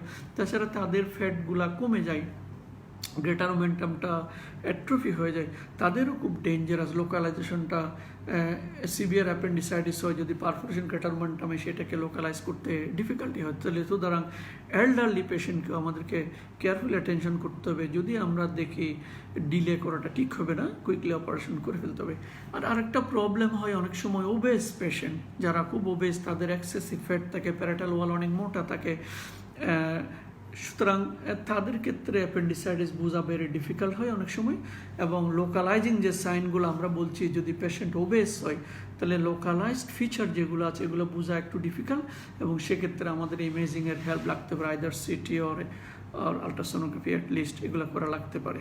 তাহলে আমি যে এতক্ষণ ডিসকাশনগুলো করলাম যে ক্লিনিক্যাল ফিচার, আমি যদি একটা দুটো অ্যাটিটিউড আপনাদেরকে দেখায়, দেখবেন একটা কার্টুন, যে এরকম রুগীরা আমাদের কাছে আসে। যখন আপনি চেম্বারে বসে আছেন অথবা হসপিটালে রুগী দেখতেছেন, সেইভাবে হাঁটিয়ে চলে আসতেছে আপনার চেম্বারে, পাটাকে লিফট করে। সুতরাং it is a feature of appendicitis. অথবা রুগী এরকম তল পেটে হাত দিয়ে চলে আসে, ছেলেরা এরকম ব্যথা, যে একদম সিভিয়ার অ্যাকিউট অ্যাপেন্ডিসাইটিস। এটা এনাদার ইজ অলমোস্ট হয়তো বাস্ট যখন হয়ে যায়, তখন রুগী এরকম হাত দিয়ে চলে আসে আমাদের কাছে। সুতরাং এটা একটু খেয়াল করবেন। আর কীভাবে আসতে পারে, আমরা যখন ক্লিনিক্যাল এক্সামিনেশনগুলো বলবো, এই জিনিসটা আপনাদেরকে মনে রাখতে হবে। এটা পরীক্ষায় জিজ্ঞেস করা হয় যে হোয়াট ইজ ম্যাকবার্নিস পয়েন্ট, আমি কোথায় ইনসিশন দেবে, এগুলো অনেকগুলো কথা জিজ্ঞেস করা হয়। তাহলে দেখেন, এটা হলো আম্বিলিকাস, এটা হচ্ছে রাইট এন্টেরিয়র সুপিরিয়র স্পাইন, এটা হচ্ছে রাইট স্পাইন আম্বিলিকাল লাইন। তাহলে হোয়াট ইজ ম্যাকবার্নিস পয়েন্ট, এটা ইচ অ্যান্ড এভরি স্টুডেন্টকে জিজ্ঞেস করা হয়। কারণ এটা অ্যাপেন্ডিক্সে সব কিছু জানতে হবে। আমরা এমনও দেখি যে ওয়ার্ডে যদি কেস না থাকে তাহলে অ্যাপেন্ডিসাইটিস দেওয়া হয়, বিশেষ করে যাদের ওয়ার্ডে ইনপেশেন্ট কম তাদের দেখি যে অলমোস্ট 20 জনের মধ্যে 10 জনেরই অ্যাপেন্ডিসাইটিস। সুতরাং অ্যাপেন্ডিক্স ভালো করে পড়তে হবে। তাহলে দেখেন এটা রাইট স্পাইনো আম্বিলিক্যাল লাইন, এটাকে যদি আমি 3 ভাগে ভাগ করি, রাইট 2/3 আর ল্যাটারাল 1/3, অর্থাৎ মিডিয়াল 2/3 ল্যাটারাল 1/3, এর মাঝখানে যদি আমি একটা পারপেন্ডিকুলার লাইন টানি যেখানে এটা ক্রস করবে, this is the McBurney's point. Why it is important? This is the base of the appendix, is the most tender part of the appendicitis. তাহলে রাইট স্পাইনো আম্বিলিক্যাল লাইনের মিডিয়াল 2/3 আর lateral 1/3 এর জাংশনে যে point, it is the McBurney's point. তাহলে এখানে আমরা tenderness পাবো। আরেকটা জিনিস একটু দেখেন, শেরেন্স ট্রায়াঙ্গেল, শেরেন্স ট্রেস্টও আছে, শেরেন্স ট্রায়াঙ্গেল, এখানে সিম্ফাইসিস পিউবিস, এখানে আম্বিলিকাস, এটা হচ্ছে এন্ডোসুবেলিকাস স্পাইন। তাহলে এই যে ট্রায়াঙ্গুলার এরিয়া, এটাকে বলা হচ্ছে যে শেরেন্স ট্রায়াঙ্গেল। এবং শেরেন্স অসনার শেরেন যে আমরা বলছিলাম যে শেরেন্স ট্রায়াঙ্গেলের সাধারণত রোগীর অ্যাপেন্ডিসাইটিস যদি হয় এখানে একটু হাইপারস্থেশিয়া থাকতে পারে। So this is the Sherren's triangle. এখন আমরা যে বলছিলাম যে পয়েন্টিং সাইন, আমি আপনাদেরকে এখন যে সাইনগুলো বলছিলাম যে pointing sign, Rovsing sign, সোয়াস sign, অপটোটাস সাইন, সেই সাইনগুলো একটু দেখানোর চেষ্টা করছি। তো শুরুতে হলো যে পয়েন্টিং সাইন, যে কোনো কিছুতে হতে পারে। রুগীকে আমরা জিজ্ঞেস করি যে আপনার ব্যথাটা কোথায়, রুগী এরকম টিপিক্যালি দেখিয়ে দেবে যে তার একদম বেস অফ দ্য অ্যাপেন্ডিক্স যেখানে আছে ম্যাকবার্নিস পয়েন্ট, এরকম দেখিয়ে দেয়। অনেকে সবসময় যে একদম একজাক্টলি লোকালাইজ করতে পারবে তাও নয়, কিন্তু অনেকে লোকালাইজ করে ফেলে। This is the pointing sign. তাহলে এটাকে বলা হচ্ছে যে পয়েন্টিং সাইন, যখন একজাক্টলি এরকম লোকালাইজ করে দিবে। তারপরে হচ্ছে যে এটা হচ্ছে যে আপনি দেখেন যে আমরা বলছিলাম ম্যাকবার্নিস সাইন, ম্যাকবার্নিস সাইন সেটা কি, যে একে বলছিলাম ম্যাকবার্নিস পয়েন্ট, এটা এন্ডোসুবেলিকাস স্পাইন, এটা আম্বিলিকাস, সাধারণত অ্যাপেন্ডিক্সটা এই জায়গাটাতে থাকে। আমি ব্যাকগ্রাউন্ডটা দেখাচ্ছি, ইলিয়াক বোন। তাহলে আমি যদি ম্যাকবার্নিস পয়েন্টে প্রেশার দিই, যদি রুগী টেন্ডারনেস এলিসিট আমি করতে পারি, অর্থাৎ tenderness in the McBurney's point is the McBurney's sign. এটা হয়তো অনেকের নাম শুনেন নাই, আমি আবার বলছি, এটা হচ্ছে McBurney's point, medial 2/3 and lateral 1/3 of the right spino umbilical line. তো যদি আমি এখানে প্রেস করি, রুগী যদি ব্যথা পায়, সেটা হলো টেন্ডারনেস। তাহলে tenderness in the McBurney's point is the McBurney's sign. Next হলো দেখেন, এটা হচ্ছে রিলিজ সাইন, অথবা এটাকে বলে ব্লামবার্গ সাইন, অথবা রিবাউন্ড টেন্ডারনেস। তাহলে দেখেন আমি রাইট ইলিয়াক ফোসাতে প্রেস করলাম, প্রেস করলে রুগী ডেফিনেটলি ব্যথা পাবে, বাট আমি সাডেনলি রিলিজ করলাম, রিলিজ করার পরে রুগী ব্যথা পাবে, সেটাকে বলা হচ্ছে রিলিজ সাইন। এটা কি ইন্ডিকেট করে? এটা হচ্ছে parietal peritonitis, not only appendicitis. Parietal peritonitis due to any cause may gives rise to the rebound tenderness. এটা মনে রাখবেন, শুধু যে অ্যাপেন্ডিসাইটিসে পাওয়া যায় তা কিন্তু নয়, যে কোনো কিছুতে পাওয়া যেতে পারে ডিউ টু প্যারাইটাল পেরিটোনাইটিস। তাহলে এটা কি জিনিস? Pressing over the right iliac fossa, patient gets pain. Once we release suddenly our hand, the patient gets worse pain than that of the pressing. This is called the release sign or Blumberg sign or rebound tenderness. অনেক সময় সেটাকে আমরা এরকম পারকাস করে এলিসিট করতে পারি যে parietal peritonitis আছে কিনা। এটা হচ্ছে রবসিং সাইন। দেখেন আপনি, রবসিং সাইন হলো রুগী শুয়ে আছে, আমরা লেফট ইলিয়াক ফোসাতে যদি প্রেস করি, এটা লেফট ইলিয়াক ফোসাতে প্রেস, অ্যাপেন্ডিক্সটা রাইট ইলিয়াক ফোসাতে, তাহলে এটা হচ্ছে রবসিং সাইন। তাহলে আমি যদি লেফট ইলিয়াক ফোসাতে একটু ইনওয়ার্ডস প্রেস করি, তাহলে আইলিয়ামটা রাইটে সরে গিয়ে অ্যাপেন্ডিক্সকে ইরিটেট করে, তখন এই রুগী রাইট ইলিয়াক ফোসাতে ব্যথা পায়। এটা পরীক্ষায় জিজ্ঞেস করে যে মেকানিজমটা কি? মেকানিজমটা হচ্ছে দুটা মেকানিজম আছে। একটা হচ্ছে আমি যদি লেফট ইলিয়াক ফোসাতে প্রেস করি, আইলিয়ামগুলা সরে গিয়ে অ্যাপেন্ডিক্সকে প্রেশার দেয় রাইটে, এটা হতে পারে একটা এক্সপ্লেনেশন। আর একটা এক্সপ্লেনেশন হচ্ছে আমি যদি লেফট ইলিয়াক ফোসাতে প্রেস করে উপরের দিকে যাই, তাহলে কন্টেন্টগুলা রেট্রোগ্রেডলি এখানে আসে, এখানে একটু প্রেশার ক্রিয়েট করে অ্যাপেন্ডিক্সের বেস অথবা এই যে অ্যাপেন্ডিক্সের লুমেনে অথবা আইলিয়ামে, তখন রুগীর রাইট ইলিয়াক ফোসাতে ব্যথা পায়। তাহলে দুটো explanation, ileum irritate the appendix or the gut content, colonic content increase the pressure near the lumen of the appendix. দুটো কারণে রবসিং সাইন পাওয়া যেতে পারে। তাহলে প্রেস করলাম লেফট সাইডে, ব্যথা পাচ্ছি রাইট সাইডে, এটা হচ্ছে রবসিং সাইন। সোয়াস সাইন, আমরা বলছিলাম যে যদি অ্যাপেন্ডিক্স যদি সোয়াস মেসাল মাসলের কন্ট্যাক্টে লাগে, ছবিটা দেখেন, এটা একটা যে এটা সোয়াস মেজর মাসেল, এটা হচ্ছে অ্যাপেন্ডিক্স সোয়াস মেজর মাসেলের উপরে এটা সিকাম উপরে পড়ে আছে। তাহলে সাধারণত আমি যদি রুগীকে লেফট ল্যাটারাল পজিশন করে নিটাকে অর্থাৎ হিপটাকে এক্সটেন্ড করে hyper extension of the hip করি, আমি স্ট্রেট একটা লোয়ার লিমকে hyper extension of the hip করি, তাহলে রুগী ব্যথা পাবে। সেটা ইন্ডিকেট করে কেন হবে? এই যে হাইপার এক্সটেনশন করার কারণে সোয়াস মেজর মাসেলটা অ্যাপেন্ডিক্সের কন্ট্যাক্টে যাবে, তখন এই রুগী ব্যথা পাবে। এটাকে বলা হচ্ছে সোয়াস টেস্ট। একটা হচ্ছে অপটিউরেটর টেস্ট। দেখেন আগে দেখেন, এই যে অপটিউরেটর ইন্টারনাস মাসেল এর কন্ট্যাক্ট অ্যাপেন্ডিক্স যদি থাকে, এগুলো সাধারণত পেলভিক টাইপে পাওয়া যায়। তাহলে আমি রুগীর হিপটাকে ফ্লেক্স করলাম, নিটাকে ফ্লেক্স করলাম, ফ্লেক্স করার পরে আমি যদি নিটাকে লেফট হ্যান্ডে ফিক্স করে বা প্রেশার দিয়ে লেগটাকে অ্যাবডাক্ট করি, আমি যদি লেগটাকে অ্যাবডাক্ট করি with fixed knee and hip, তাহলে ফিক্সড নি, তাহলে হিপটাকে ইন্টারনালি রোটেট করি। হিপ যদি ইন্টারনালি রোটেট হয়, তাহলে appendix come in contact with the internal obturator internus muscle এবং রুগী ব্যথার কথা বলে। এখন ডিফারেন্সিয়াল ডায়াগনোসিস যদি বলি, ভেরি বিগ লিস্ট। দেখেন আপনারা, এটা বই থেকে আমি নিয়েছি, আমাদের বেলি ল্যাব থেকে। চিলড্রেনের গ্যাস্ট্রোএন্টারাইটিস, মেসেন্টারিক অ্যাডেনাইটিস, মেকেলস ডায়াবেটিকুলাইটিস, ইন্টাসোসেপশন, আমি অন্যগুলো নাই বললাম। অ্যাডাল্টে দেখেন regional enteritis, ulcerative colitis, perforative peptic ulcer, tonsil, torsion of the testis, even undescended testis আমি একটা পেয়েছিলাম, undescended testis in the right iliac fossa presented with the acute appendicitis. Pancreatitis আমাদের অহরহ হয়েছে, র্যাক্টাশিথ হ্যামাটোমা।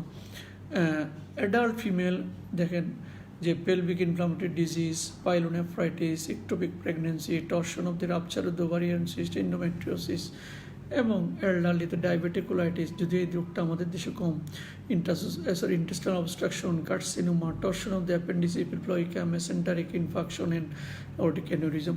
তাহলে অনেকগুলো কারণে এর ডিফারেন্সিয়াল ডায়াগনোসিস হতে পারে। এখন আমি যদি সবগুলো একটা একটা ডিসকাস করি, তাহলে অনেকক্ষণ সময় লেগে যাবে, এটা আপনারা নিজেরা পড়ে নেবেন।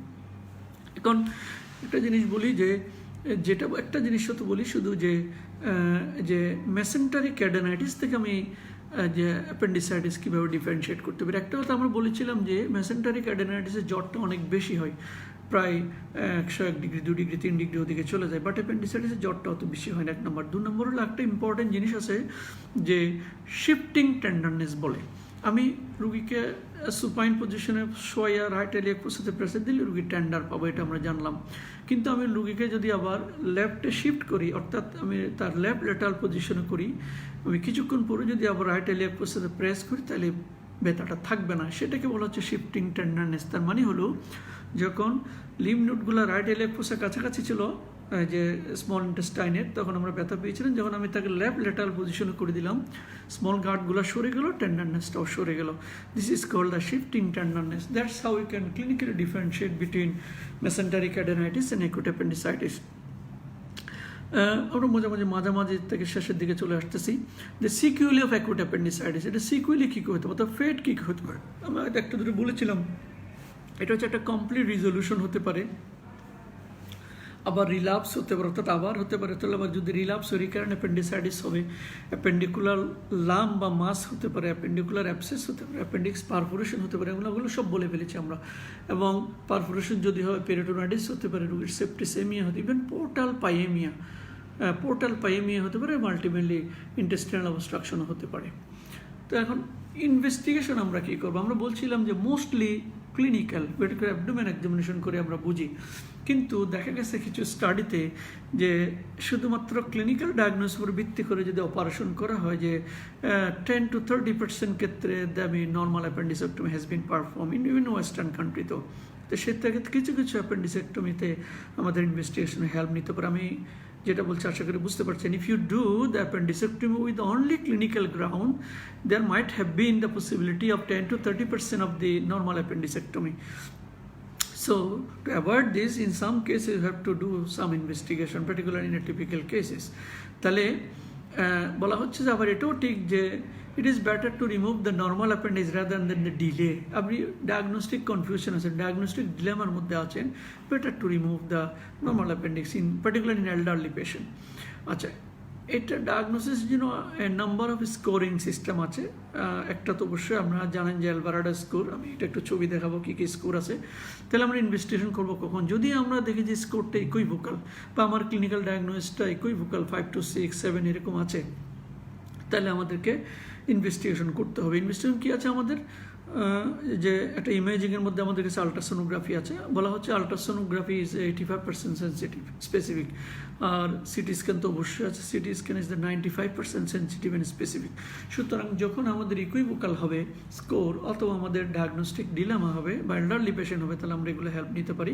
তবে মনে রাখতে হবে বাচ্চাদের ক্ষেত্রে লো ডোজ দিতে হয়, যে রেডিয়েশন, আমি এটা গত ক্লাসে বলেছিলাম ডিটেলস, যে লো ডোজ প্রোটোকল বলে, যে বাচ্চাদের ক্ষেত্রে লো ডোজ প্রোটোকল দিয়েও এটা ডায়াগনোস করা যেতে পারে, অথবা বাচ্চাদের ক্ষেত্রে আমরা এমআরআই হেল্প নিতে পারি। এটা নিয়ে অনেক ডিবেট আছে, সিটি স্ক্যান করবো না এমআরআই করবো, কন্ট্রাক্ট দিব কি দিব না অ্যাপেন্ডিসাইটিস নিয়ে। ইভেন এমনই কিছু পেপার আমি দেখেছি আমেরিকায় যখন আমি ট্রেনিং করি, যে অ্যাপেন্ডিসাইটিস কোলোরেক্টাল সার্জারিতে যে নন contrast city suitable for the appendicitis diagnosis, এরকমই কিছু পেপার বেরিয়েছে। তো আমি বিতর্কে যাচ্ছি না, তবে এটা মনে রাখবেন যে যদি আমাদের কনফিউশন হয় আমরা সিটির হেল্প নিব।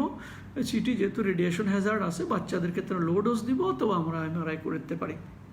তাহলে সিটি স্ক্যান এমআরআই তো, সিটি স্ক্যান এমআরআই বা ইমেজিং তো আছে, সাথে রুটিন কি পরীক্ষা আমরা করি, এটা পরীক্ষায় জিজ্ঞেস করে। এটা হচ্ছে ফুল ব্লাড কাউন্ট, অর্থাৎ কমপ্লিট ব্লাড কাউন্ট, ফুল ব্লাড সিবিসি যেটা আমরা বলি, যে টিসিডি, সিএসআর, হিমোগ্লোবিন।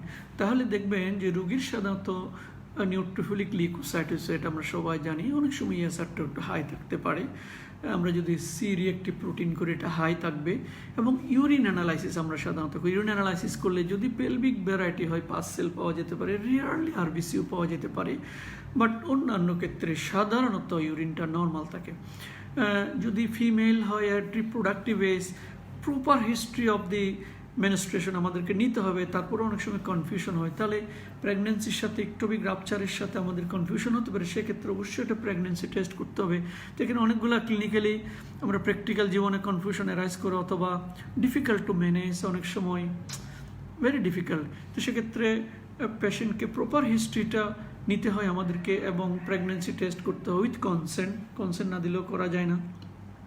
এবং যদি প্রেগনেন্সি টেস্ট ইকুইভোকাল হয়, দেন আমরা আলট্রাসোনোগ্রাম যদি ইকুইভেল হয়, তাহলে আমাদের বিটা ইসিজি আছে, সেরাম বিটা ইসিজি, তাতেও যদি আমাদের কনফিউশন হয়, দেন আমাদের সেরাম প্রোজেস্টেরন লেভেল তো আছে, এটা করা যেতে পারে, তাতেও যদি কোনো ডায়াগনস্টিক ল্যাপারোস্কোপি আছে। তো সুতরাং দিস আর দ্য সিকোয়েন্স। তাহলে প্রেগনেন্সিতে অনেক সময় আমাদের এগুলো কনফিউশন, আমরা প্রেগনেন্সি সেরাম বিটা ইসিজি করতে পারি, সেরাম প্রোজেস্টেরন করতে পারি, আমরা ল্যাপারোস্কোপি করতে পারি উইথ অল দি কনসেন্ট। আরেকটা জিনিস হচ্ছে আমরা প্লেন এক্সরে কেওবি করি, আমরা অনেক সময় রেডিও পেক শ্যাডো আছে কিনা, ইভেন ফিকোলিত বোঝা যেতে পারে, এবং ইউরোটারিক স্টোন বা vesical stone, vesical junction stone, upper ureteric stone, এগুলো আমরা এক্সক্লুড করার জন্য আমরা। আচ্ছা, আরেকটা জিনিস হচ্ছে যে সোনোগ্রাফিক ফাইন্ডিংসগুলো কি, আমি অলরেডি ছবি দেখিয়ে দিয়েছি, আবারও হয়তো একটু দেখাবো। যে অ্যাপেন্ডিক্সটা ইনফ্লেম থাকে, ইনফ্লেম থাকলে ওর ডায়ামিটারটা মোর দেন 8 মিলিমিটার হবে, এবং ওর যে ওয়ালটা থিক হবে, এবং এটা মোর দেন 2 মিলিমিটার হবে, 6 to 8 মিলিমিটারের বেশি ওয়াল থিকনেস হবে, পেরিঅ্যাপেন্ডিকুলার ফ্লুইড কালেকশন থাকবে, অ্যাপেন্ডিকোলিথ থাকবে, এবং ইন্টারাপশন অফ দি মিওকোজাল কন্টিনিউটি থাকবে, এবং পেরিঅ্যাপেন্ডিকুলার ফ্লুইড। তাহলে কি থাকবে আলট্রাসোনোগ্রাফিতে? একটা হচ্ছে অ্যাপেন্ডিকুলার ওয়াল, অ্যাপেন্ডিপটা যে 6 to 8 মিলিমিটার বেশি হবে, ওয়াল থিকনেসটা 2 মিলিমিটারের বেশি হবে, অ্যাপেন্ডিকুলিথিক থাকতে পারে, এবং যে সাবমিউকোসাল কন্টিনিউটি অ্যাপেন্ডিক্সে পাওয়া যায় সেটা থাকবে না, অ্যাপেন্ডিক্সের চারিদিকে ফ্লুইড থাকবে। তো 2 মিলিমিটার উপরে এগুলো যখন পাওয়া যায়, তখন সেগুলোকে বলে টার্গেট সাইন। তো আমি যদি আপনাদেরকে একটু দুটো ছবি দেখাই, তাহলে বুঝতে পারবেন।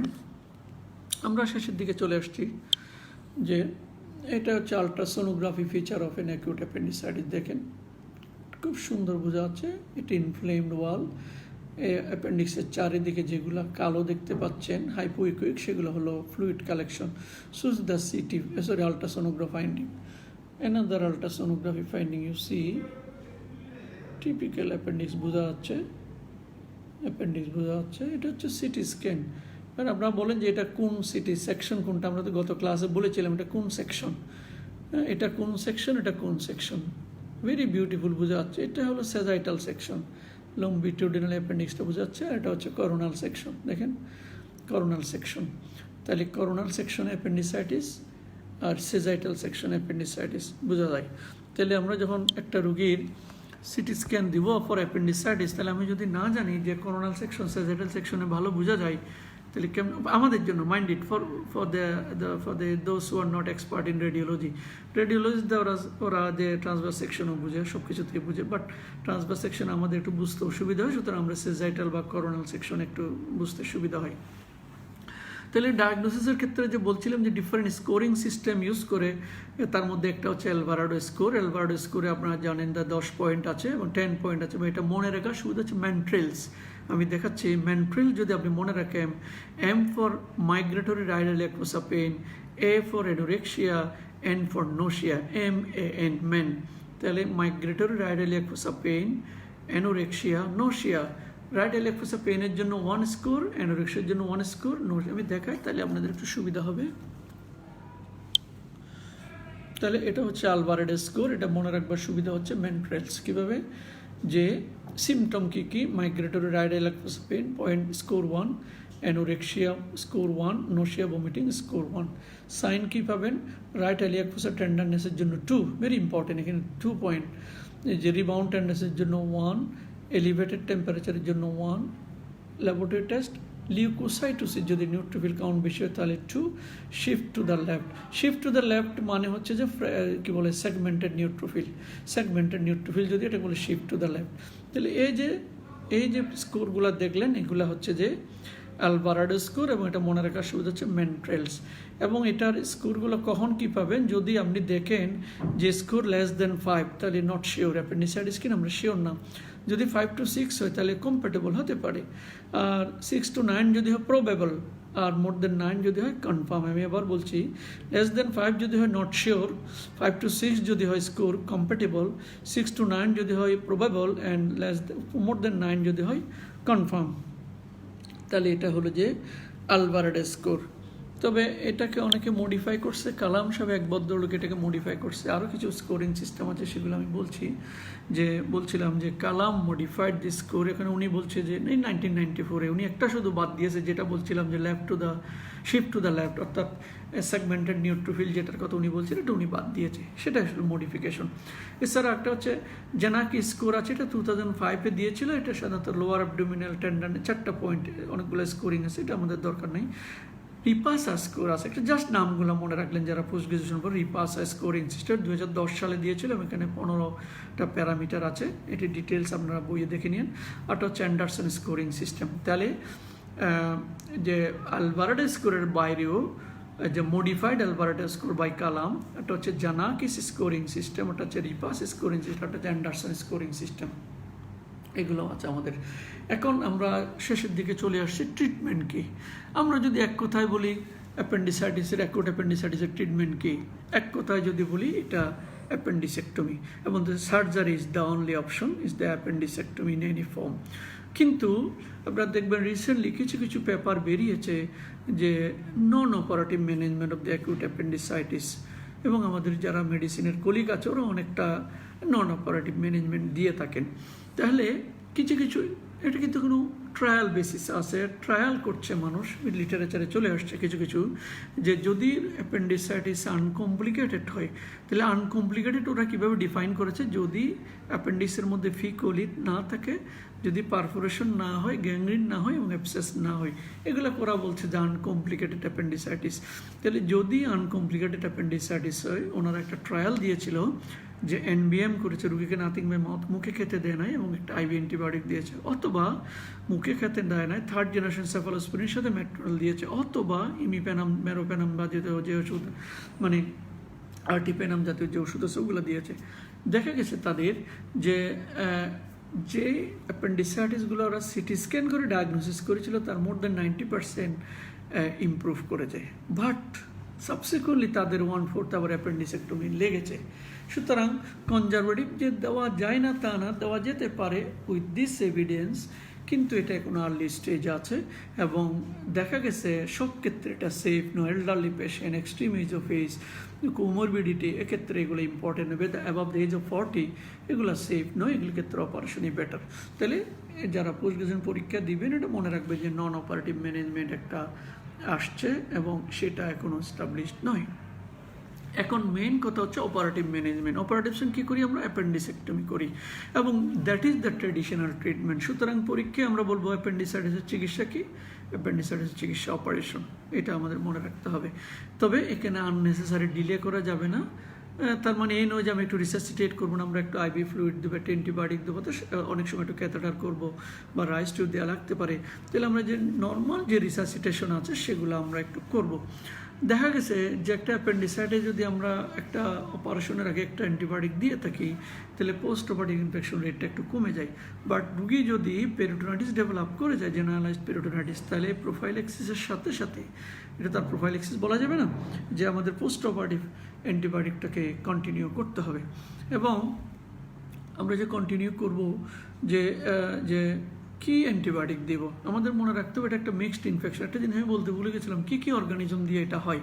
দেখো মিক্সড ইনফেকশন, এটা একটা মিক্সড ইনফেকশন, যে commonest organism is the E coli, gram negative E coli, Klebsiella থাকতে পারে, এন্টারোকক্ষে থাকতে পারে, যে ব্যাকটেরিয়াস থাকতে পারে, অনেকগুলো অর্গানিজমের মিশ্রণ থাকতে পারে। সুতরাং আমাদেরকে এমন অ্যান্টিবায়োটিক চুজ করতে হবে পজিটিভ, নেগেটিভ,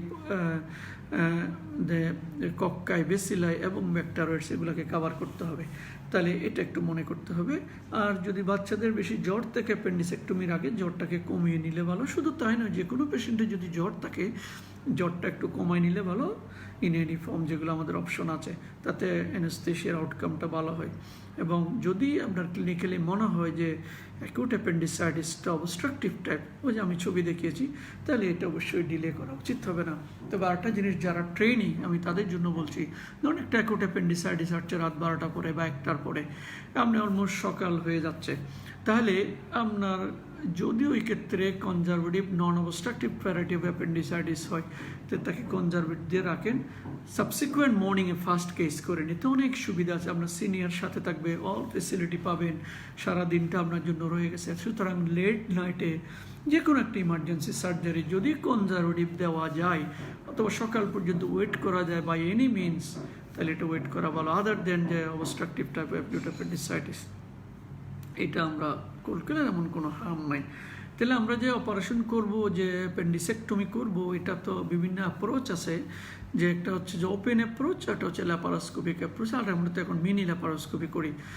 তাহলে এই যে ওপেন যদি করি, কনভেনশনাল যে গ্রিড আয়রন ইনসিশন, এটাকে যদি আমি এক্সটেন্ড করি রাদারফোর্ড মরিসন ইনসিশন, আমরা লেঞ্জ ইনসিশন দিতে পারি, আমরা রাইট লোয়ার প্যারামিডিয়ান দিতে পারি, লোয়ার মিড লাইন দিতে পারি, অনেক ইনসিশন দিয়ে এটা করা যায়, ল্যাপারোস্কোপি করা যায়, ফোলার মেথড করা যায়। ফোলার মেথডটা হলো যদি আমি রেকটাসটাকে কাটি, তাহলে আমি শুধু একটু ইনসিশনগুলো দেখে আপনাদেরকে শেষ করে দেব।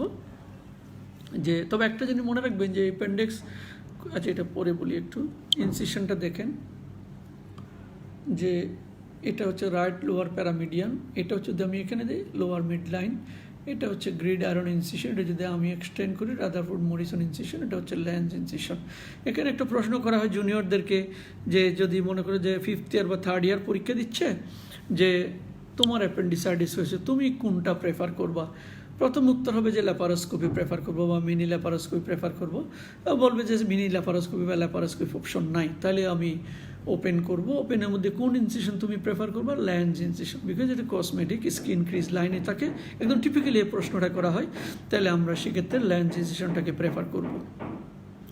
আর এটা দেওয়ার পরে যে কীরকম দেখা যায় যদি একটু দেখেন, এটাই সে একটা, এই যে ল্যান্স ইনসিশন দিয়ে খোলা হয়েছে সিকাম অ্যাপেন্ডিক্স, এটাকে আমরা বেঁধে কেটে দিই, ভেরি সিম্পল। আর যদি সিকোয়েন্সগুলো দেখেন, যেটা একটা গ্রিড আয়রন ইনসিশন, আমরা লেয়ারগুলো ঢোকার পরে মেজো অ্যাপেন্ডিক্সটা আগে বাঁধি, মেজো অ্যাপেন্ডিক্স বাঁধার পরে অ্যাপেন্ডিকুলার আর্টারিটা এখানে চলে গেল, অথবা অনেক সময় বাঁধি, তারপরে এখানে অ্যাপেন্ডিক্স ফ্রি হয়ে গেল। অ্যাপেন্ডিক্স ফ্রি হওয়ার পর আমরা এটাকে লাইগেট করে দিই। এটা লাইগেশন এমনি করতে পারেন, ট্রান্সভিকশন করতে পারেন। অ্যাপেন্ডিক্সের বেসটা আমরা কেটে ফেলি, স্টাম্পটাকে অনেক সময় বারিট করে দিই, একটা পোভিডন আয়োডিন দিয়ে একটু ওয়াশ করে দিই, দেন অ্যাবডোমেন ক্লোজ করি। This how we can do the laparoscopy, open. আর যদি ল্যাপারোস্কোপি করি, দেখেন কোথায় কোথায় পোর্ট করা যায়, এটা পরীক্ষায় জিজ্ঞেস করে, যে একটা আম্বিলিকাসে করতে পারি, একটা লেফট ইলিয়াক ফোসাতে করতে পারি, একটা হচ্ছে সুপ্রাপিউবিক করতে পারি, এটা 10, এটা 5, আমরা এটা করি। আর এখানে অনেকে করে যে এখানে একটা 10, এখানে একটা 10, এটা রাইট এলিয়াকোর সাথে একটু আমি এগুলো সুবিধা অসুবিধা আমি যখন বেসিক ল্যাপারোস্কোপি বলেছিলাম তখন এগুলো ডিসকাস করেছি। এখানে অনেক এটা ভেরি ডিফিকাল্ট হয় অনেক সময়, এটা করা যায়। তবে আমরা নিউমোপেরিটোনিয়ামটা করি কার্বন ডাইঅক্সাইড দিয়ে, যেহেতু একটা ইনার্ট গ্যাস। তো যে মেথডেই করি না কেন একটা জিনিস মনে রাখতে হবে, এটা একটু পোস্ট গ্রাজুয়েশনের জন্য, যে মেথডে আমরা করি না কেন অ্যাবডোমেনের ভিতরে ঢোকার পরে প্রথম কাজটাকে পরীক্ষায় জিজ্ঞেস করে দেখবেন যে এগুলো ফার্গুসনের বইতে লেখা আছে যে অ্যাপেন্ডিসেক্টমি যেখানে ডিসকাশন করে ওখানে বলা আছে যে একটা অ্যাপেন্ডিসেক্টমি বা যে কোনো একটা সেপটিক অ্যাবডোমেন ওপেন করার পরে প্রথম কাজ হবে সোয়াব নেওয়া। সোয়াব নিয়ে সেটাকে কালচার অ্যান্ড সেন্সিটিভিটিতে পাঠানো, অ্যাকর্ডিংলি অ্যান্টিবায়োটিক যেন আমরা দিতে পারি। সুতরাং অ্যাপেন্ডিক্স খোঁজার আগে, অ্যাপেন্ডিক্স ফলো করার আগে আপনি একটা সোয়াব নিয়ে নেন ফর কালচার অ্যান্ড সেন্সিটিভিটি। তাহলে এগুলা হলো যেটা দেখতেছেন আপনারা, এটা ল্যাপারোস্কোপিক পোর্ট। আমরা সাধারণত এটা প্রেফার করি। তবে এখানে একটা মধুর সমস্যা আছে, সেটা আমি হয়তো আগেও একবার বলেছিলাম যে যখন আমরা এখানে পোর্ট করি ছোটো ছোটো একটু দাগ দেখা যায়, স্কার্ট দেখা যায়, রুগীরা পরে যখন আমাদের বা ব্যান্ডেজ থাকে, যখন ফলো আপ আসে রুগী বলেছেন আমার ব্যথা তো রাইট এলিয়াক ফোসাই ছিল, এখানে ছিল, আপনি তো অপারেশন এখানে করেছেন। তখন রুগীকে আগেও এক্সপ্লেন করা হয়, পুরো আবার এক্সপ্লেন করতে হয় যে না আমার কাজের সুবিধার জন্য আমরা এখানে পোর্ট করেছি, আসলে কাজটা এখানে করা হয়েছে। এরকম একটা প্রবলেম অনেক সময় হতে পারে। এবং ল্যাপারোস্কোপি করার সময় হাউ ইট লুকস লাইক আমি জাস্ট একটু দেখাচ্ছি। দেখেন আমরা এটা হচ্ছে যে বাইপোলার ডায়াথর্মি, আমরা মেজো অ্যাপেন্ডিক্সটা পুড়িয়ে দিই। মেজো অ্যাপেন্ডিক্স আপনি যা ইচ্ছা লাইগেট করতে পারেন, পোড়াতে পারেন, হারমোনিক করতে পারেন, লিগাসিউর করতে পারেন, কেটে দিতে পারেন।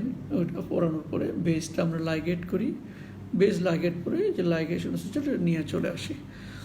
এই হলো যে আমাদের অ্যাপেন্ডিসেক্টমি সংক্ষেপে। এটা তো আরও ডিটেলস আছে, অলরেডি 1.5 ঘন্টা হয়ে গেছে, আমি এখন শেষ করে দেবো। যে তাহলে কমপ্লিকেশন কী হতে পারে, এটা জুনিয়রদের জন্য বলছি। আমরা সবাই জানি যে অ্যাপেন্ডিসাইডেক্টমি করলে কী কমপ্লিকেশন, একটা হচ্ছে প্যারালাইটিক আইলিয়াস, এটা হতে পারে রিঅ্যাকশনারি হিমোরেজ, হতে যদি অ্যাপেন্ডিকুলার আর্টারি লাইগেশনটা স্লিপ করে ছুটে যায় তাহলে হতে পারে রেসিজুয়াল অ্যাবসেস। ইভেন আমি এমনও দেখেছি অ্যাপেন্ডিসেক্টমি পরে লাম ডেভেলপ করেছে, এরকম পেয়েছি। তাহলে রেসিজুয়াল অ্যাবসেস হতে পারে, পাইলোফ্লেভাইটিস হতে পারে, অ্যাডেশন অ্যান্ড কিঙ্কিং হতে পারে, ইঙ্গুইনাল হার্নিয়া হতে পারে, right inguinal hernia, inguinal nerve যদি আমরা ড্যামেজ করে দিই during open surgery, wound infection বা সেপসিস হতে পারে, ফিকাল ফিস্টুলা হতে পারে এবং ডিভিটি হতে পারে। সাধারণত এটা ওয়েস্টার্ন কান্ট্রিতে হয়, আমাদের দেশে আল্লাহর রহমতে এগুলো কম হয়। এখন অ্যাপেন্ডিসেক্টমি করতে গিয়ে এটা একটু পোস্ট গ্রাজুয়েশনের কথাবার্তা বলে শেষ করে দেবো যে ট্রাবল কী কী হতে পারে, কী কী প্রবলেম হতে পারে। ইভেন এমনও হয়েছে অ্যাপেন্ডিসাইটিস ক্লিনিক্যালি ডায়াগনোস ছিল ওবেস পেশেন্ট, ক্লিনিক্যালি বোঝা যায় না লাম, বাট অ্যানেস্থেসিয়া দেওয়ার পরে লাম পাওয়া যাচ্ছে, কী করব, প্রবলেম দিবে এরকম স্যারেরা, এরকম কিছু সিনারিও দিবে যে obeys patient appendicitis diagnosis anaesthesia দিয়ে দেওয়া হলো, দেখছেন আপনি লাম। এই জন্য একটা ইম্পর্টেন্ট হলো যে অ্যানেস্থেসিয়া দেওয়ার পরে অ্যাপেন্ডিসাইটিসের কেস আবার পেলপেট করে দেখতে হয়। যদি আপনি মনে করেন যেটা অবভিয়াসলি লাম, ক্লিনিক্যাল ফিচার অ্যাপেন্ডিক্সগুলো আর সাইটিসের পক্ষে ছিল, অ্যাবসেসের পক্ষে ছিল না, আমি পার্সোনালি এটা পোস্টপোন করবো, আমি রুগীকে আবার রিভার্স করে দেবো, অপারেশন করবো না আমি পার্সোনালি। কারণ অ্যাপেন্ডিকুলার লাম্পে অপারেশন করাচ্ছে বিপদ আর কোনো কিছুতে নাই, আমি পার্সোনালি করবো না। তাহলে লাম্পে অপারেশন আমরা করবো না। আচ্ছা, এখন এরকম হতে পারে, আমি একটা প্রবলেম শুরুতে দিয়েছিলাম যে আপনি অ্যাপেন্ডিসেক্টমি করতে গেলেন, দেখলেন যে অ্যাপেন্ডিক্স নর্মাল, কী করবেন, একটা প্রবলেম দিয়েছিলাম একদম শুরুতে প্রথম স্লাইডে। তাহলে আমি ওপেন হোক ল্যাপারোস্কোপি হোক, আমি দেখলাম যে অ্যাপেন্ডিক্সটা নর্মাল বাট ডায়াগনোস ছিল appendicitis, what I will do, আমি অন্যান্য অর্গানগুলো সার্চ করবো, আমি টার্মিনাল আইলিয়ামটা দেখবো ম্যাকেলসের জন্য, আমি অ্যাপেন্ডিসিসিপি বইগুলো ফলো করবো টুইস্টিং হলো কিনা, আমি ওভারিটা দেখবো, আমি ফেলোপিয়ান টিউবটা দেখবো মেয়েদের ক্ষেত্রে, যে ওইখানে কোনো সময় পেলভিসটা দেখবো যে পিআইডি আছে কিনা।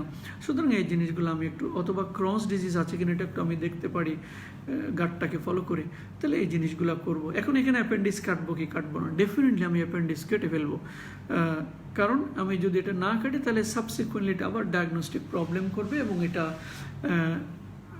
কনফিউশন করবে সাবসিকুয়েন্ট সার্জনকে। তো সুতরাং আমি যদি নর্মাল অ্যাপেন্ডিক্সও পাই তাহলে have to go for the appendicectomy. এমন হতে পারে যে আমি অ্যাপেন্ডিক্স করে, আমারও হয়েছে যখন আমি ট্রেনিং পিরিয়ডে অ্যাপেন্ডিক্স করতে গেছিলাম, তখন আমি ল্যান্স ইনসেশন দিয়ে খুললাম, দেখলাম যে সিকামে টিউমার, তখন I had to go for the right hemicolectomy এবং অনেকটা এল শেপের একটা ইনসেশন দিয়েছিলাম, আমার এখনো মনে আছে, আমাকে স্যার বকা দিয়েছিল যে আমি লেন্স দিয়েছিলাম এটাকে মিড লাইন পর্যন্ত মাসল কাটিং ফাউলার মেথড করলাম, রেক্টাস স্কেল আবার উপরের দিকে আসলাম।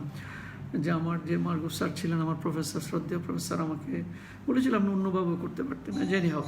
তাহলে অ্যাপেন্ডিকুলার টিউমার যখন পাওয়া যাবে তখন এটা রাইট হেমিকোলেক্টমি করতে হবে।